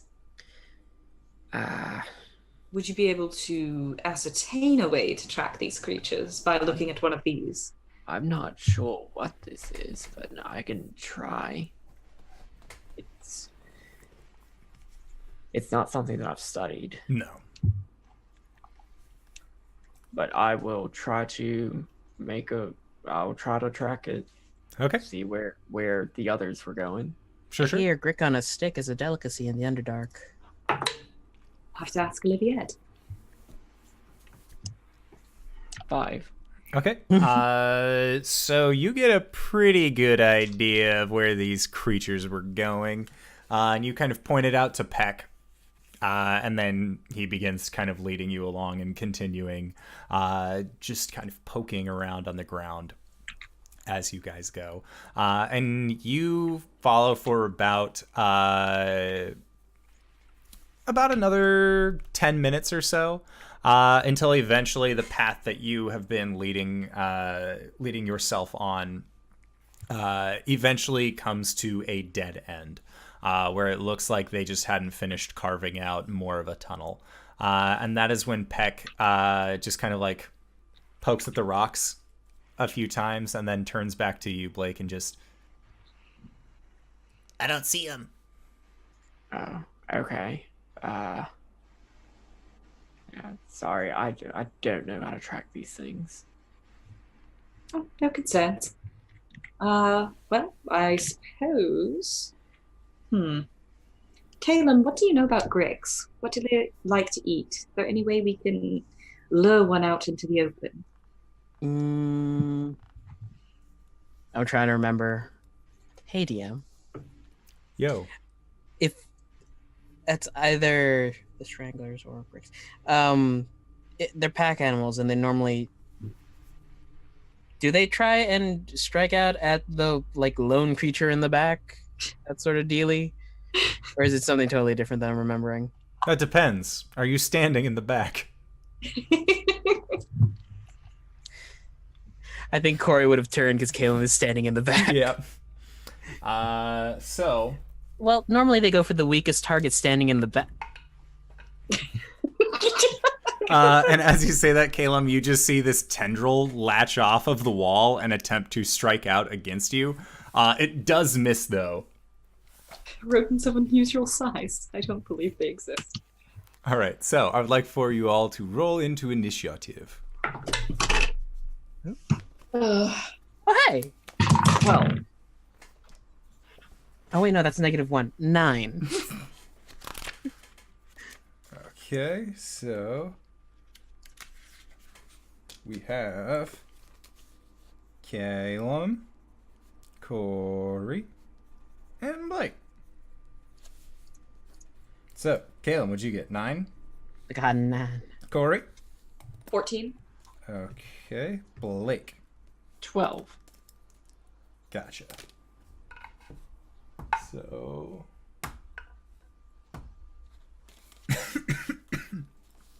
Eh.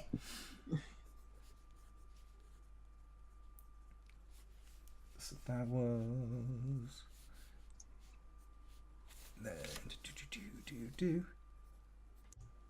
All right, so... yeah, Caelum, you barely dodge out of the way, as...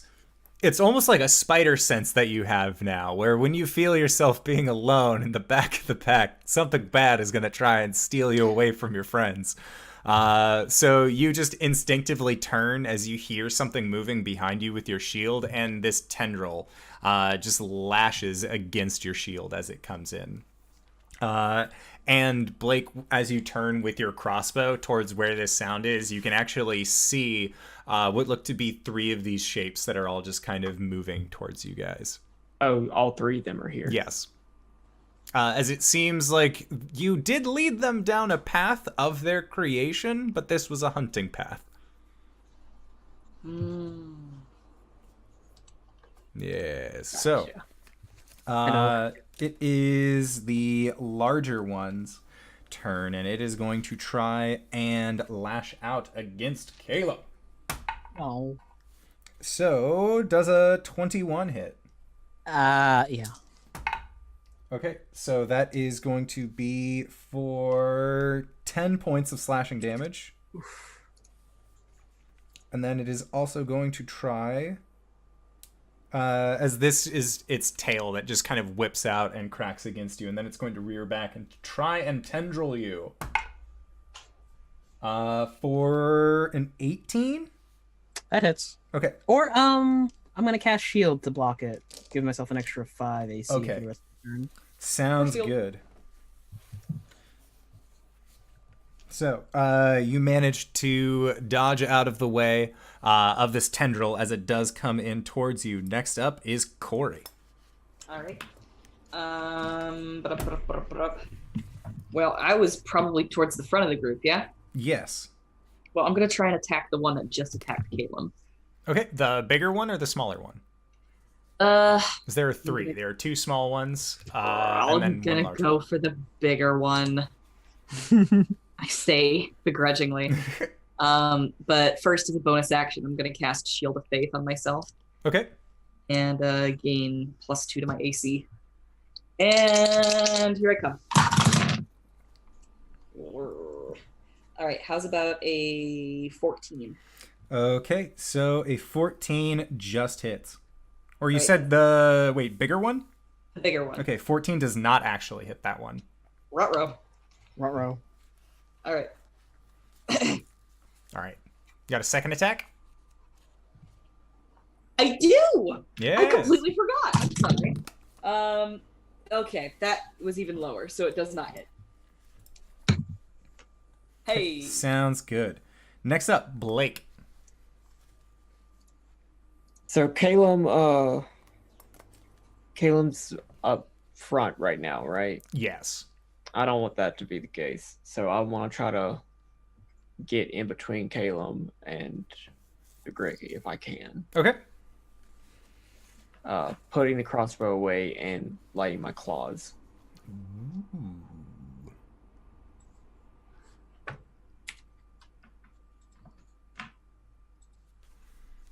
I dig it. And for my action, I wanna cast Green Flame Blade.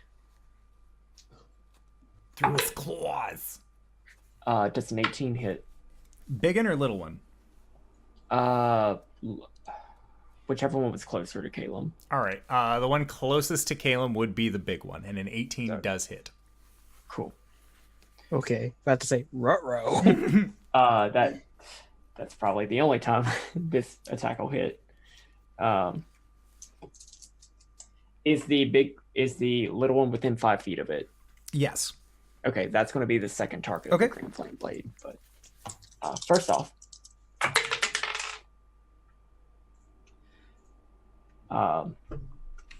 this guy's going to take 2 points of slashing damage. Excuse me. 5 points of fire damage from my Crimson Right, and 1 damage from the Green Flame Blade. Okay.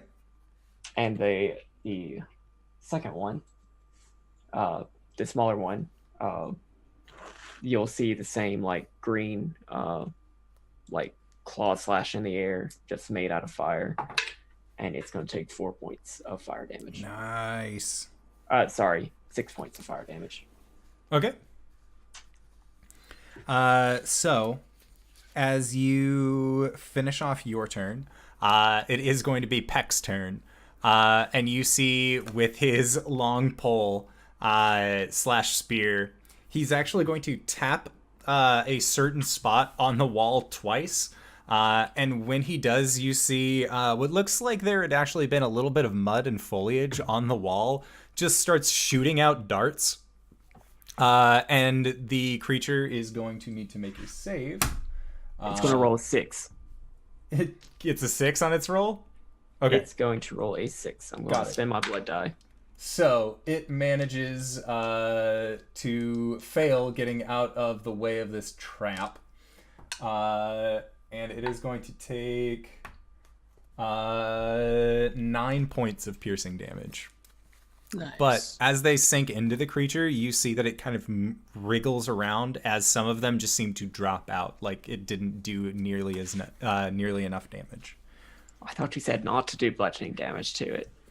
Just looks at it. He's just, that was Scoot. Now I see why he's in charge. Just Peck just looks really sad when you say that. But yes, it has hit a uninjured boy. Next up, Caelum. Caelum is going to cast Bliss on everyone at level 2, so that'll encompass himself, Peck, Cori, and Blake. Okay. Sounds good. Any bonus actions that I can do? I'm going to speak the command word on my staff. Sounds good. And that's my turn. Just black snake head just emerges. All right. So it is time for these 2 lesser Gricks. One of which is very upset at Blake as you just threw fire at it. And its tentacle does not hit. So that is fine. And then the second one is going to try and bite or tentacle out again at you, Blake. Does a 15 hit? It does not. Okay. That's Adjustment. fine. And then next up is the very large one, who, Cori, you and Blake have kind of put yourself in front of Caelum to block it out. And then, Blake, you were the one who actually struck against it, so it is going to try and strike against you, as your flaming claws as well as imposing figure have made you a very primary target for these creatures. 13 does not hit. I have to use a different die. And that's even worse. So, no worries there. Next up is Cori. Ready? I attack it with my newfound bless. Ooh, nat 20! Natural! Alright, I'm gonna give another die to that. Alright, so that's gonna be 5 plus... Now, question, do we add the modifier to twice to... No, it's dice double modifier after. Alright, just checking. Yep. Like I haven't done this before. Alright, so it's shoot, hold on. Math. 5 plus 7 is 12. God, thank you. 12. 12 slashing damage. And here comes the smite dice for a smite at 2nd level. And a critted smite at 2nd level, so that's Oh always fun. god. Great. So I'm grabbing all my little tiny smite dice. And Just go nuclear on this. You're rolling double the amount of those ones, right? Yeah, All so right. that's gonna be 6 total smite dice. This is a blinding flash of light in the tunnel. Yeah. We all turn into skeletons like Indiana. Oh god. Okay. 7 plus 7 is 14. 14 plus 4 is 18. 18 Ooh. is 26. 26 plus 6 is 2 plus 8 is 40 smite damage. Is he still alive? No! Because I still have my second What the attack. fuck do you mean? Is he still alive? I still have my second attack. Still alive. So, the biggin that you had hit is no longer standing when after your sword finishes its first follow through. Peck just looks at you and like drops his spear, just awestruck, as this silver flame wreathes your sword and just disintegrates this creature that he was terrified of not even moments before. Cori's gonna look at him and say, "You're gonna want to pick that back up," and then swing at the other Grick that was next to her. Okay.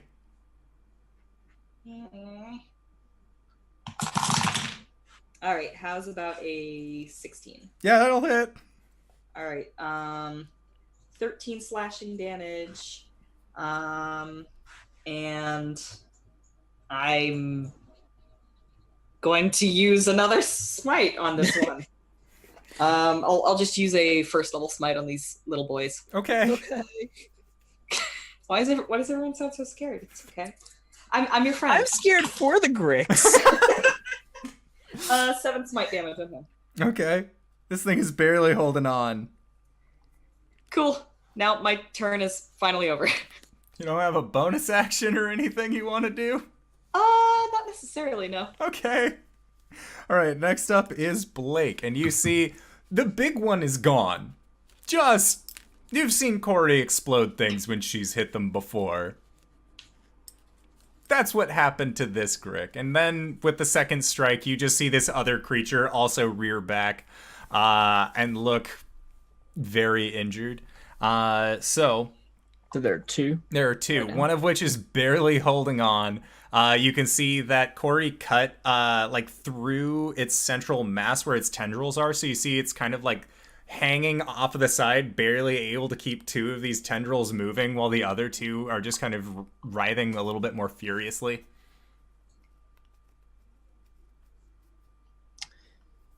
Okay. So the one that's looking a little bit more healthy, I'm gonna use a bonus action to cast Hex. Okay. And then for my action, I'll cast Green Flame Blade one more time. Yes. That's a natural 1. Okay.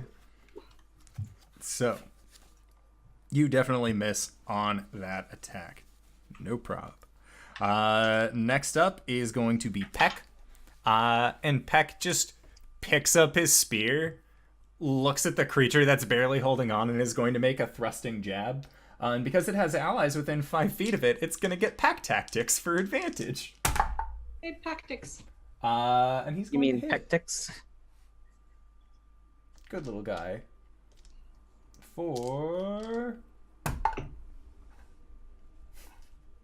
He's going to do 7 total points of piercing damage, reduced to half because it has the resistance to that. And it's still enough to drop this creature. So Peck just stabs it real quick once. And you see it gets its spear in right behind where the beak is. And you can actually see the pull of his spear go through the creature's open beak. And then Peck just pulls it back out and the creature goes limp on the ground. Nice. And then he raises his spear up to a little bit below face height and just starts stamping the ground with his feet and wagging his tail. He seems very excited about his kill. Next up is going to be Caelum. Just gonna duck to the side of Blake, duck to the side of Cori, and then slam the snake staff into the last Grick. Oh, that is a 19. Okay, 19 hits. Roll for damage. Oh, also, the Hex is gonna nix its dex saves. Okay. Nice. Yeah. You want to Dex make it con check. instead? I don't know. It's checks, not saves. 5 points of piercing damage, and it has to make a Constitution saving throw. Okay, so... DC 15. It does not pass. Ooh, that is 6, 10, 12 points of poison damage. Okay. This creature is barely hanging on. And it is its turn. So... Oh. Yes. No, I was like, oh. I thought that would have killed you. And it is going to actually try and slink away from you guys. It is going to use a disengage and then begin slinking its way down the hall. That is it for its turn. Next up is Cori. All right. How far did it get? Can I possibly face step to it? Yeah, you could face step to it. It moved 30 feet. You saw it wrapped around a corridor, though, so you aren't exactly sure. You wouldn't be able to get a direct line of sight onto it. Okay. I will face step to that corner. Okay. then- So make a perception check. Oh boy. Leap, then look. That's what Cori always said before she fell off the cliff and died. 14. Okay. So looking around, you do not see this creature.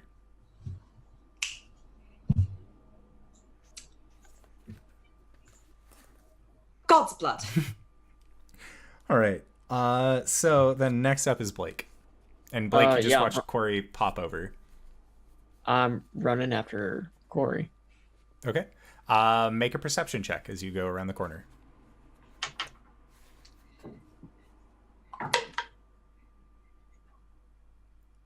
14. Okay. Yeah, you know, you like looking down the corridors, you don't see anything. I have it hexed, but I Yes. I guess that's not good. Hex keeps track It's not of Hunter's its, Mark. It doesn't keep track of its location? No. No. Hunter's Mark keeps track of its location. Okay. That's what makes being a ranger special. Yay! Yeah, so you do not, it is still hexed. Or being a vengeance paladin, but who's counting? I gave it disadvantage on dexterity checks. I don't know if it made a stealth check. Oh, no, that's right. It was disadvantage. Sorry. Smirt. Big thonk. So yeah, you still would not have been able to see it with your guys' rolls. Fuck. Curses. Good try. Good so, remind, though. So, can I still try to attack it? Can I blindly shoot Eldritch Blast down this hallway? Yes, you may. You what? I mean, I have other cantrips. You what? Say the line, Warlock. Wait, hold on. Have you done this before? No. Oh shit. So just from my flaming claws, I'm just gonna angrily just like punch the air, and two like greenish yellow blasts of force energy are just gonna. Oh, that's a natural 20. Oh. And second natural 20. Fuck that thing in particular. I was gonna say it's gonna have a pretty high DC, so it's gonna be pretty hard to hit. But when Blake fucking hunts something, He hunts it to he extinction. hunts it. Roll your damage, not a warlock. I like the image now. It's still hexed. Oh, So I'll it's take still the hexed. 6 of necrotic energy. The 1d6 2d6 of necrotic energy. Oh, 2d6. Oh, because we're level 5 now. Nice. Well, no, because I critted. Oh, Yeah. you critted. That's right. Don't you get a second blast at level 5? I do. This was the first one.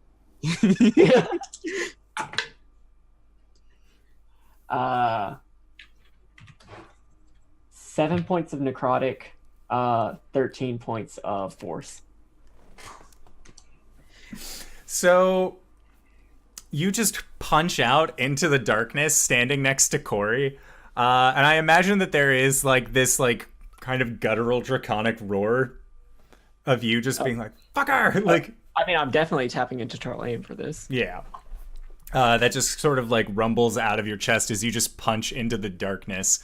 And Cori, you watch as this beam of energy just shoots out of Blake's hand and then curves up towards the ceiling and just sinks into a form that you hadn't even noticed as it had kind of pressed itself against the top of the cave mouth. And this creature just drops from the ceiling onto the ground, shakes a little bit, and then just stops moving. Oh, that's right. You always look up. Good job, Blake. Okay, I was actually aiming further down the hall, but I'm not used to doing that. Okay. Oh. Wait, did I miss it? And Caelum think and Peck so. just come out from behind the corner. He absolutely eviscerated it. Ooh. Peck is going to go over and poke it a few times with his spear. We all Did we count them? Was that the amount that they were supposed to have? Is there more? And Peck 3 and 1. and Peck says, Trap got one. You two Alright, killed alright. the other 3. Or you 3 killed the other 3. All right. I killed one. That counts towards my promotion. Yeah. Look at you. You'll be running this in no time. and he looks at you and just, You really think so? Sure. and it just sort of like opens up its jaw in the same way that you know that lizard folk can't really smile, but he's giving you the best little draconic smile that he can. It's really in the eyes. It smiles. And then he begins walking you guys back out of these 16 layers of cobalt mine. And when you guys reach the exit, he continues to kind of walk with you and just, You all were incredible. Absolutely amazing. You blew somebody up. You shot magic out of your hands. And he points towards Caelum, and he just, you tried your best. He knew exactly when it was going to happen. He did. He called it. You brought them there. Like a charmer. and just continues walking with you guys. And the snakehead just kind of looks at you, Caelum. Just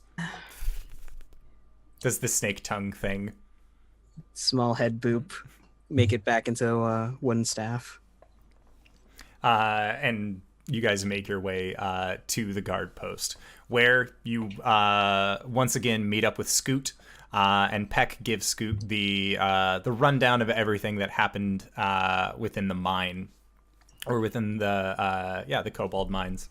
And Scoot ends up writing you a piece of paper and signs it with a very legible hand. It's actually kind of surprising how nice Scoot's handwriting is, considering that normally you don't really expect kobolds to be very learned types, let alone ones that practice their penmanship. But looks like Scoot has gotten used to at least signing his name on as many documents as he receives. And so he then hands it off to another kobold and hands you guys a copy as well. That says that you have performed your services within the kobold mines. And that he has sent off a letter to Arasthk to let him know that the problem has been taken care of, and that the King of Splendor will get into contact with you once he has received this notification. Hey. And then he thanks you for your service, and Peck just kind of looks at him and just says, I killed one. and Scoot looks at the three of you, and with your confirmation, you see him actually reach into what looks to be a small chest, and he pulls out what looks to be a little golden star and just adjusts it onto Peck's little chainmail vest. And then Peck, you just see give a really full-hearted grin, puffs up his chest a little bit, and Scoot says, It's a big responsibility being a guard captain. Not like me, of course. You are a lesser guard captain, but you will have your own patrol now. And Peck just eyes wide nods, and Scoot puts his hands behind his back.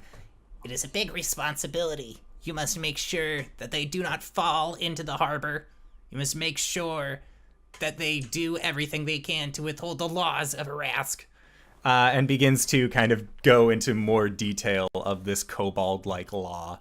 And law, as you kind of listen in more, is very loose for these kobolds. Some of the laws are like no eating scraps on the table, regardless of how appealing they might seem. If you are to sleep, you must sleep in the barracks, not within the beautification projects. And they just seem to, not even be paying attention to the group of you. We'll just slink out. I feel like Oakenshield should have been here for that. It'd be good for him to know all the rules. Mm-hmm. Yeah, where was Oakenheel during this encounter, by the way? Did I call him Oakenshield? Yes, you did. Where was he? I don't know. You tell me, man. All right. Oakenhill goes where he wants. As soon as he saw that you guys were going underground, he just kind of snorted and just Yeah, he don't like that. strutted off, and some of the kobolds actually like chased after him a little bit, which he thought was more of a game. So the last thing that you saw was him just like picking up speed, running away as more kobolds started chasing after him, as these were not a member of the winged guard that had escorted you to the mines. So long as they don't catch him, it won't be a problem. I don't think they can catch him. And that's why it won't be a problem. Listen, I'm not gonna pay for you. You shouldn't. If Oakenhill gets into any more trouble, I'll make sure he pays it. What? With what fucking money? And then she's already walking away. But does he have like a coin purse in his mane or something? I wonder what Gwen's up to. Cori walks off after her. Blake, you're just kind of standing there as your two elves are beginning to walk off.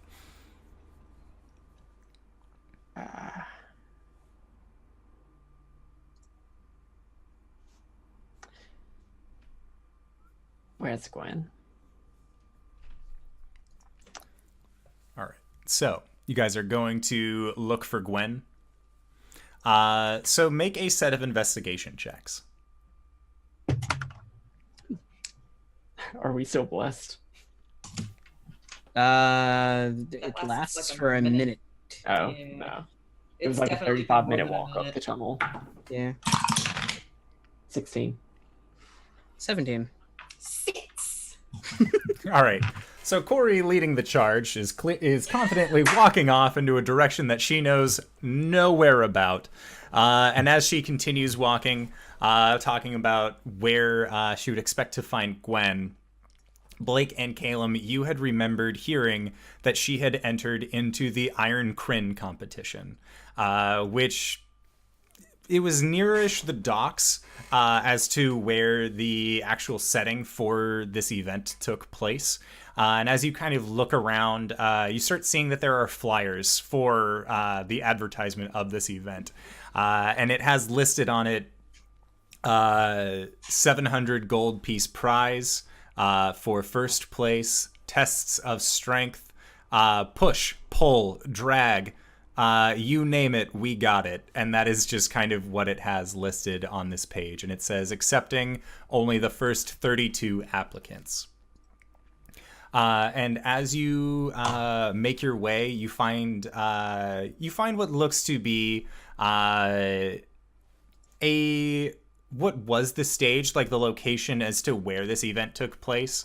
And as you go up, you see that there is actually what looks to be a older humanoid-looking creature that seems to have more of a bovine-like face with these two large horns coming from the side of it. Make a nature check.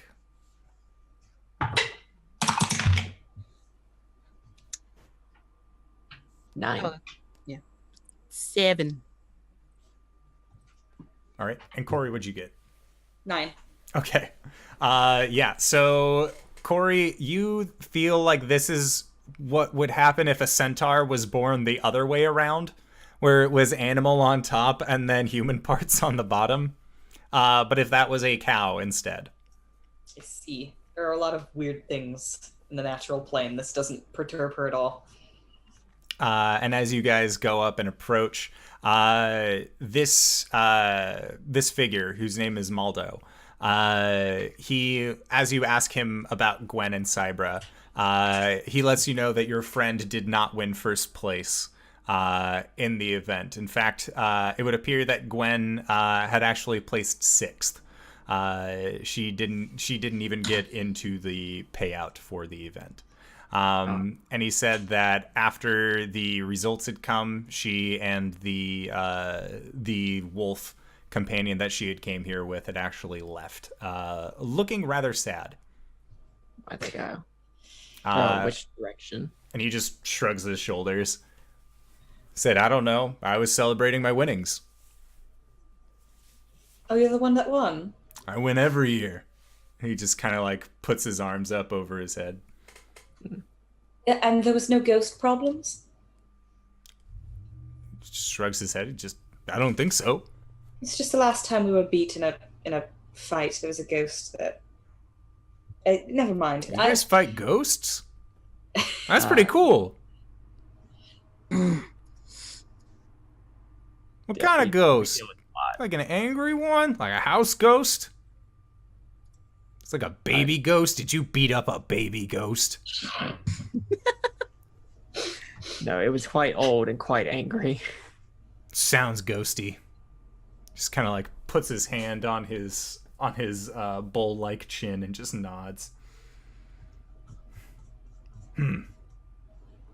We're gonna go try to find a friend, but you have a nice day. Enjoy your winnings. You have a nice evening.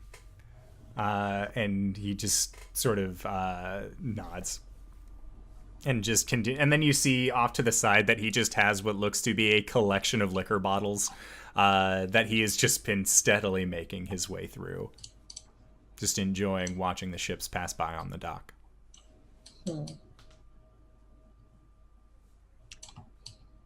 Well, this isn't good. Do you want to see if Greybeard knows where? Yeah, maybe she went back to her room. Our room. So we'll head back there. All right. So yeah, when you guys end up getting to the Grey Boar Tavern, Greybeard lets you know that Gwen did come by earlier in the day and actually dropped off Cybra. So she's kind of just hanging there as well. Apparently, Gwen said that she needed some alone time. And Greybeard just says, "Oh, I mean, that's fine. This wolf dog seems pretty nice anyways. Much better than the last animal that was left on my doorstep. I don't like that one." He looks over and you guys can just see resting on this banister is this black cat that you aren't sure. Like, it looks like if somebody made a black cat while knowing what they looked like to the best of their ability, but there's just something off about it. And Greybeard just like gives it really squinty eyes and just, I don't like that thing, but I can't get rid of it. It scares me too much anyways. So, now your friend Gwen, she was in a really sour mood. She said that she would, if I saw you guys actually, to let you know that she'd come back later this evening. Okay. Something about a gray skull. You guys keep skulls? It's like a hobby? Is that a thing? I've met people who do, and I've seen a few fascinating skulls, let me tell you, but I don't accept them as payment. I'm just going to say that right now. You cannot pay me in skulls. I accept coin. You've already paid me in coin. I don't know why I'm rambling. So, dinner? Can I get you guys dinner? Need help no. finding anything in the town? No, thank you, Greybeard. We're going to go and see if we can find... Well, I am. I'm going... Well, actually... If Gwen says she's gonna be back, she'll be back. If she's out talking to Grey Skull, she probably wants to be left alone.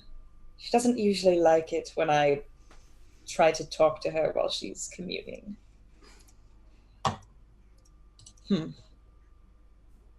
Is anyone else genuinely surprised that there actually was a problem and it wasn't a trap? Arasthk? Well, when we spoke to him, he kind of felt like he wanted to help. I guess that's just a gut feeling I had.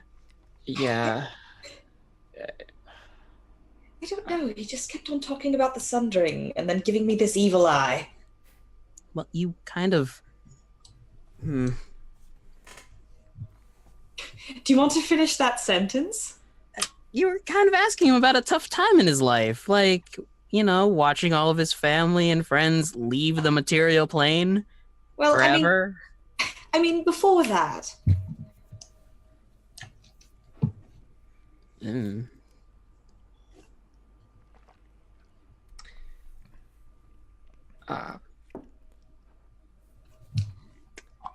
I kind of want to talk to Tarlayan. Okay. Why? See where his head's at. Are you gonna be okay? I think so. Do you want us to be near you? Absolutely. All right. Well, let's set up. So we'll go back to my room. Okay. The large room with the one larger bed in it. And you guys scoot the bed out of the way and make sure that you have enough space for Blake to set his ritual down onto the ground. And then you get into your proper form and begin to meditate, again lighting incense to really help you just achieve this very calm and collected state. You begin to kind of focus more on the rhythmic rolling of the tide from the ocean kind of farther off until you find yourself just in that more meditative state. And Cori and Caelum, you guys have watched Blake do this several times now, so you know that as his breathing gets more rhythmic, you can see that there is a little bit of a glow on his chest. As Blake, you find yourself inside of this chamber where you have met with Tarlayan. But you do not, when you get inside, you do not immediately see his figure looming as it has previously. You kind of just seem to be by yourself.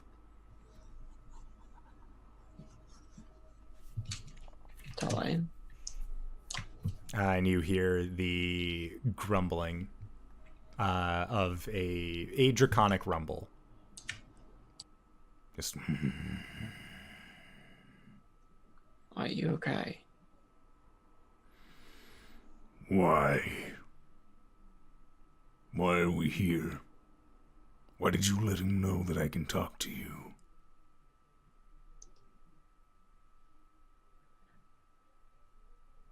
I didn't think I was telling him anything he didn't already know. Wars have been ended on less information. And if he knows that I am here, even in some modicum, even in some fashion, then there's nothing I can do here.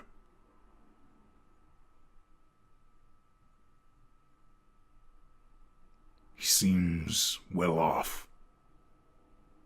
He has an island. He has people who follow him. He still has followers in the kingdoms. But he let me know something too. Seems like I might still have supporters out there.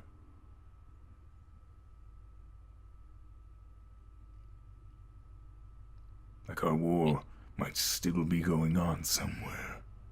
What do you mean? I mean, when you are effectively a god to the younger races, their loyalty will completely transcend generations. There may be some who know my name, still whisper it in the night when they are afraid. And this brings me joy. But being here, seeing what he's made of his power, it's sickening.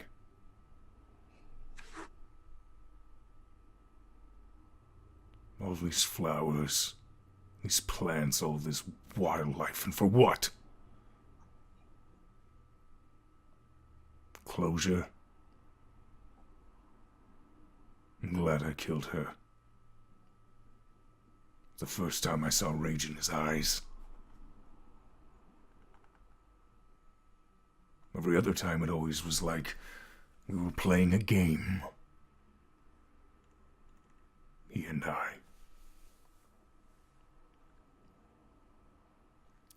And so, I must ask you, Arjan. Whose side of this game are you on? I'm on mine. Good. Now you got what you wanted. Isn't that right? Yes. I did it on my terms.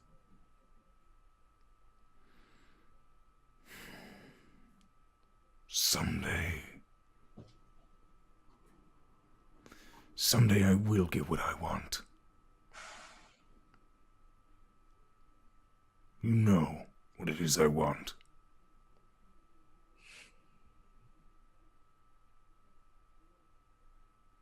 I want my control back.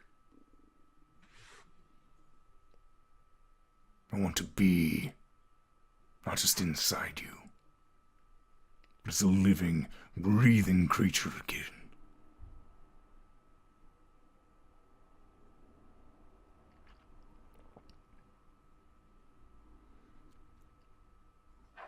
Will you do this for me? Or do you want to do this for yourself? Either way, you would be rid of me.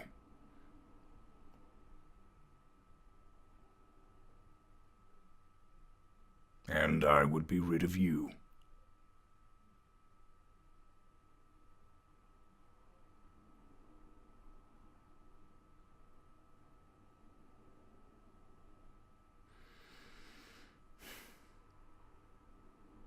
I can't let that happen.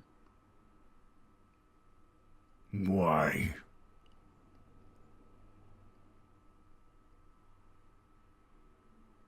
Aren't you curious? You saw it today. The very power inside you that I can create. Helped you kill that creature. Flames on your claws are not of your own making, those are mine. I gave those to you.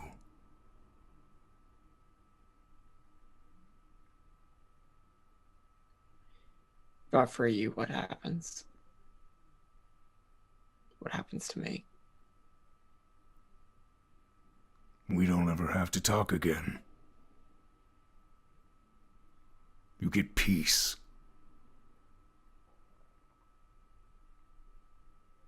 Maybe I don't deserve peace.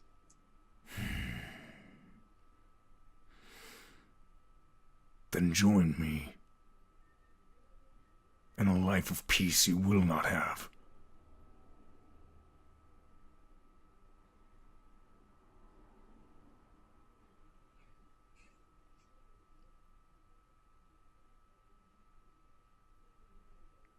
I cannot wage war against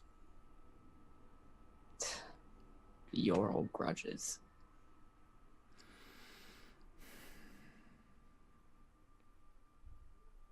You may not say it,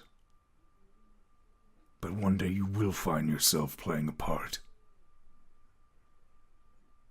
Maybe not soon, maybe not later, but someday.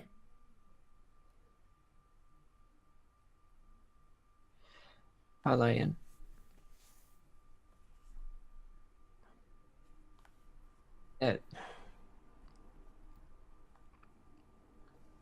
There are very many fights that I'm looking for right now. Dark Star,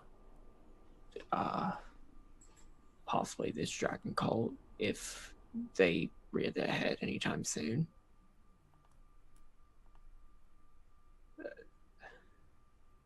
I'm not interested in your petty bullshit.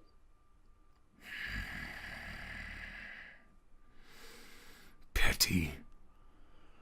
You think this is petty? And as he says that, his claws just come in from the darkness until he is right up in front of you. Petty would be if I killed because somebody scuffed a scale.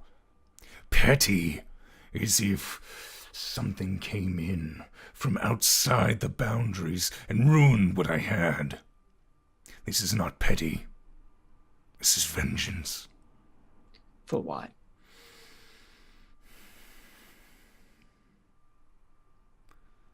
For taking away my freedom.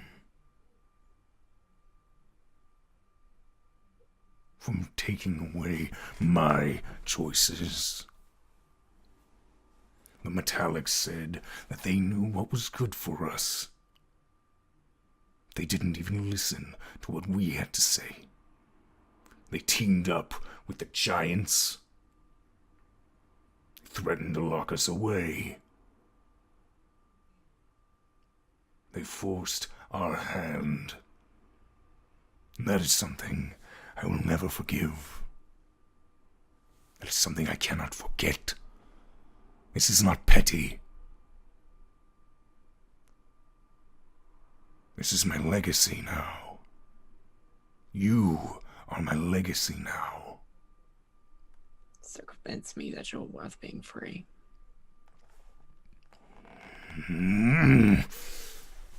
If I could devour you, I would.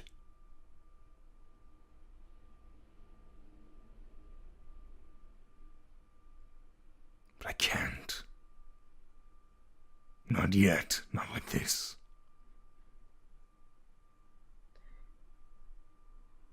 Darlene, some primal part of me does want to work with you. Then let's.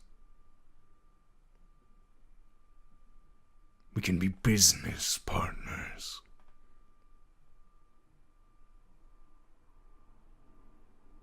Maybe war isn't the way we go about this anymore.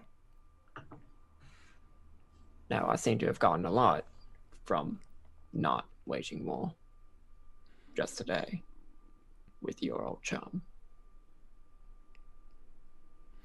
It seems like there is an opportunity. This man, this Calder, spoke with yesterday. He gave you a book. Mm-hmm. That is correct, yes? Yes. He said that it was to spark other businesses to open. Tarlane knows one thing. It is coin. Arasthk knows one thing. It is coin. So, this is how we will fight him. Through enterprise.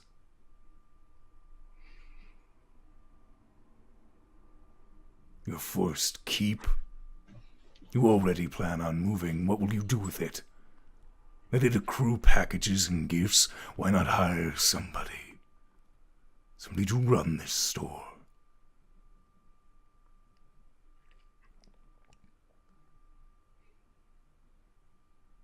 Then, little by little, we expand. A trade war. If it is the only war that I can convince you to be a part of, then yes. But we won't call it a war if it helps. We can just call it a free market.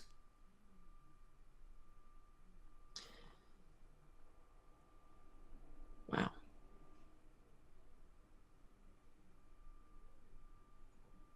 I do certainly like the sound of that. You would get what you want. Potions, concoctions, and I would get what I want. A foothold. Somewhere, but at least it's a start.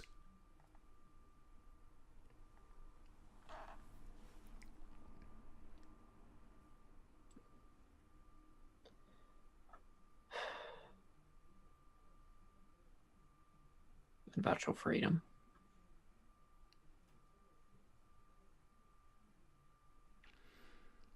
Soon. In the grand scheme, I wish for my freedom. But while you live as you do, I will take my freedom elsewhere. Where I can get it.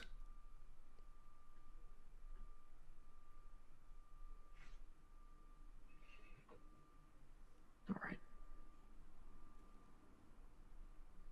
And you think about the idea of a potion empire. The next time you are wanting to talk, I have a better idea. And he just begins to steadily slink back into the shadows.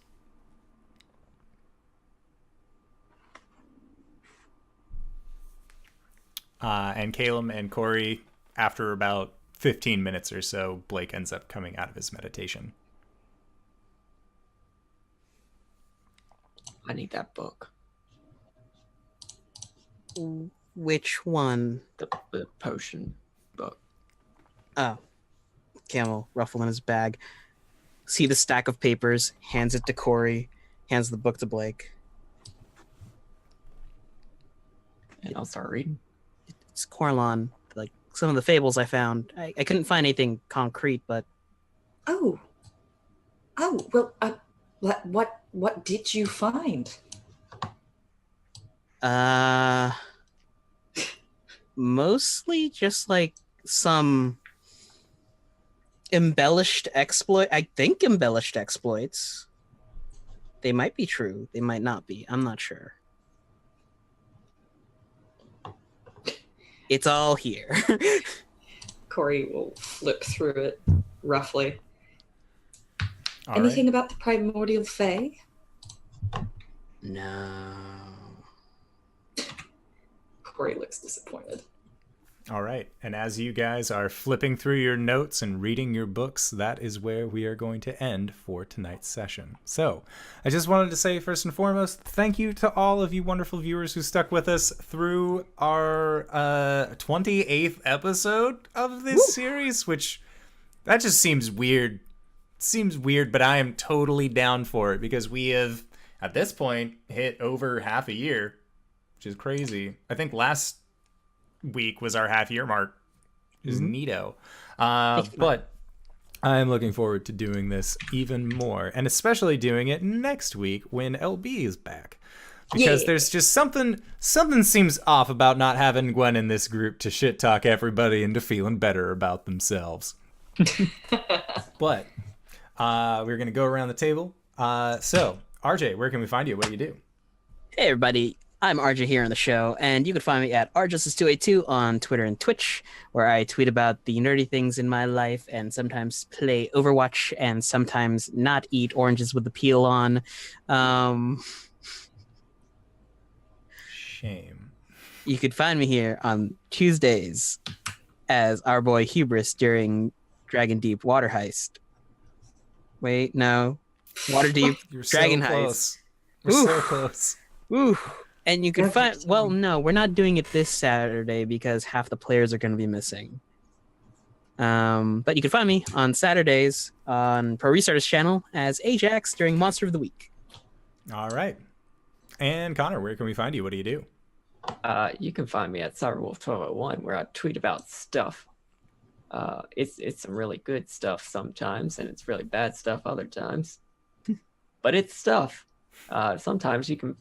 I'll tweet whenever I go live on twitch.tv/Cyberwolf1201, where I play video games very badly. It's getting progressively worse. Has it? I remember when that box like hit you off the cliff. It's one of my proudest moments. It was so good. But I mean, whenever all this shit's happening, I still talk about the lore because, you know, gotta be a lore master.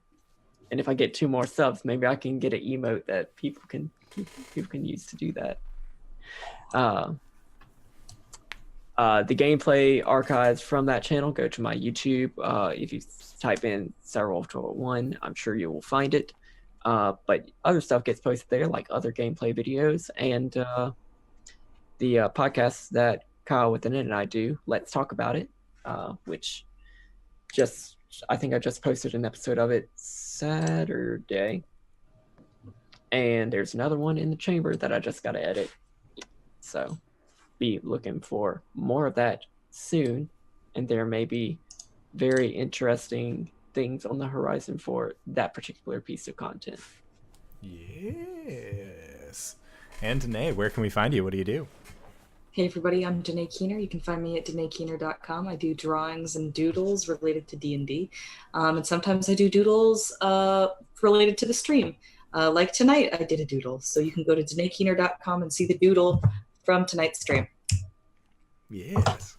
And I am the Indoor Adventurer. If you have made it here, you probably already knew that. But for all of you new people who are coming in at the end of the show, hey fella, what are you doing? Maybe you should come by at 5:30 p.m. Pacific Standard Time, Monday, Tuesday, Wednesday, hell, even a Thursday. You'll never know what days you can find all sorts of great content, except for, like, again, guaranteed Monday, Tuesday, Wednesday, sometimes Thursday. We're going to be trying something new on Thursday, which I'm very excited for. So Monday nights, of course, are our homebrew games. Tuesday nights, we are in the final throes of Waterdeep Dragon Heist. I almost said Dragon Deep Water Heist because RJ screwed it up and got me on tilt. But then Wednesday this week, I am going to be joined by Zach Hill of the Encounter Roleplay podcast, Young Heroes of Fate. Who is going to be joining me on our root-tootin' shootin' adventure through the Weird West in the Fate Core system, which I am very excited about as I am placing it in a world slightly to the future of our Extra Life game that we had.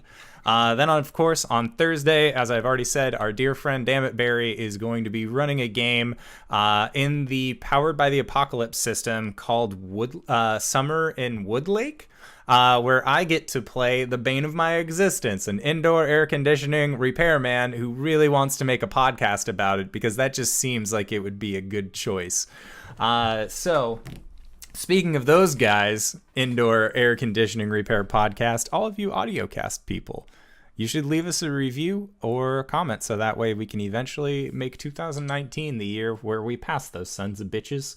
And if you're in that indoor air conditioning repair podcast, you're probably cool. I'm just jealous that your podcast seems to be doing well. Who knows? Maybe you can hook us up with a sweet sponsorship deal for when the summer gets really hot. I don't fucking know. But we're coming for you, motherfuckers. So remember that. All right. So that is going to be it for us. We are going to be going into our after show, Nights in the Courtyard, where we answer questions directly from the community as well as all of you wonderful people, including everybody who is on our Discord. So if you haven't made it to the Discord yet, you should connect to your Twitch and Discord and then find your way there, as well as, who knows, maybe other people that you sub to that you didn't even know there was a Discord for. All you new subscribers should definitely join. You should. You should definitely do that. But like I said, that is it for our humble little show. So thank you all so much for coming by, and we will see you guys next week. All right, everybody.